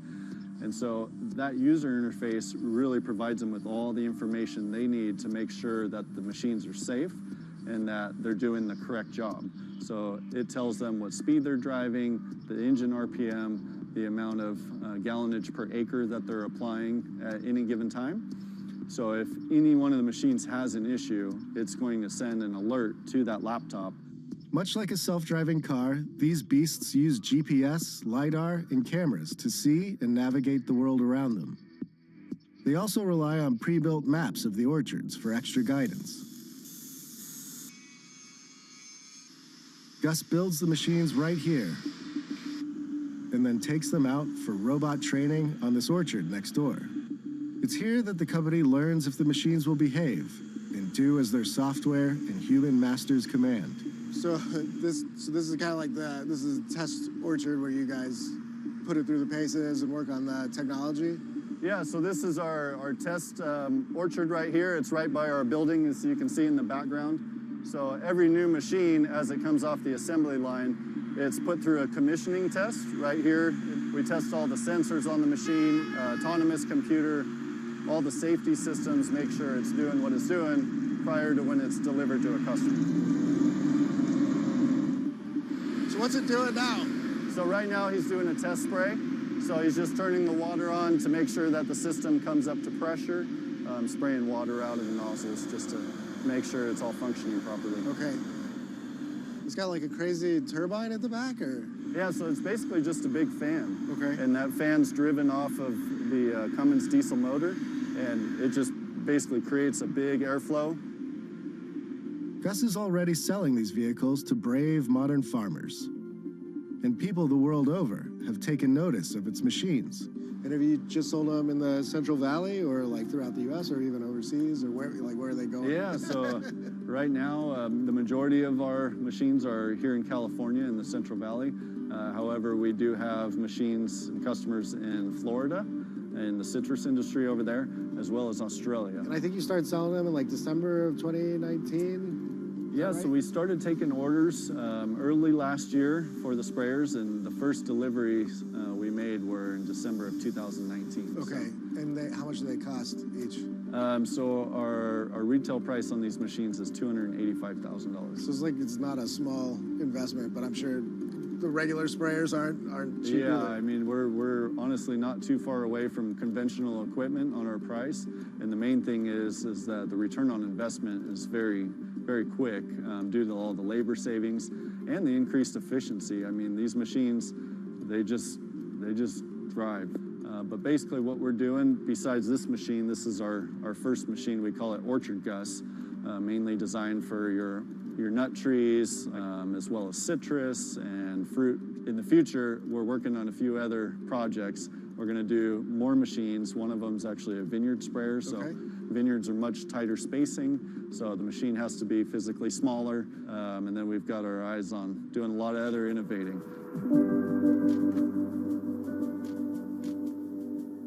That right there, friends, is a Central Valley farmer putting his whole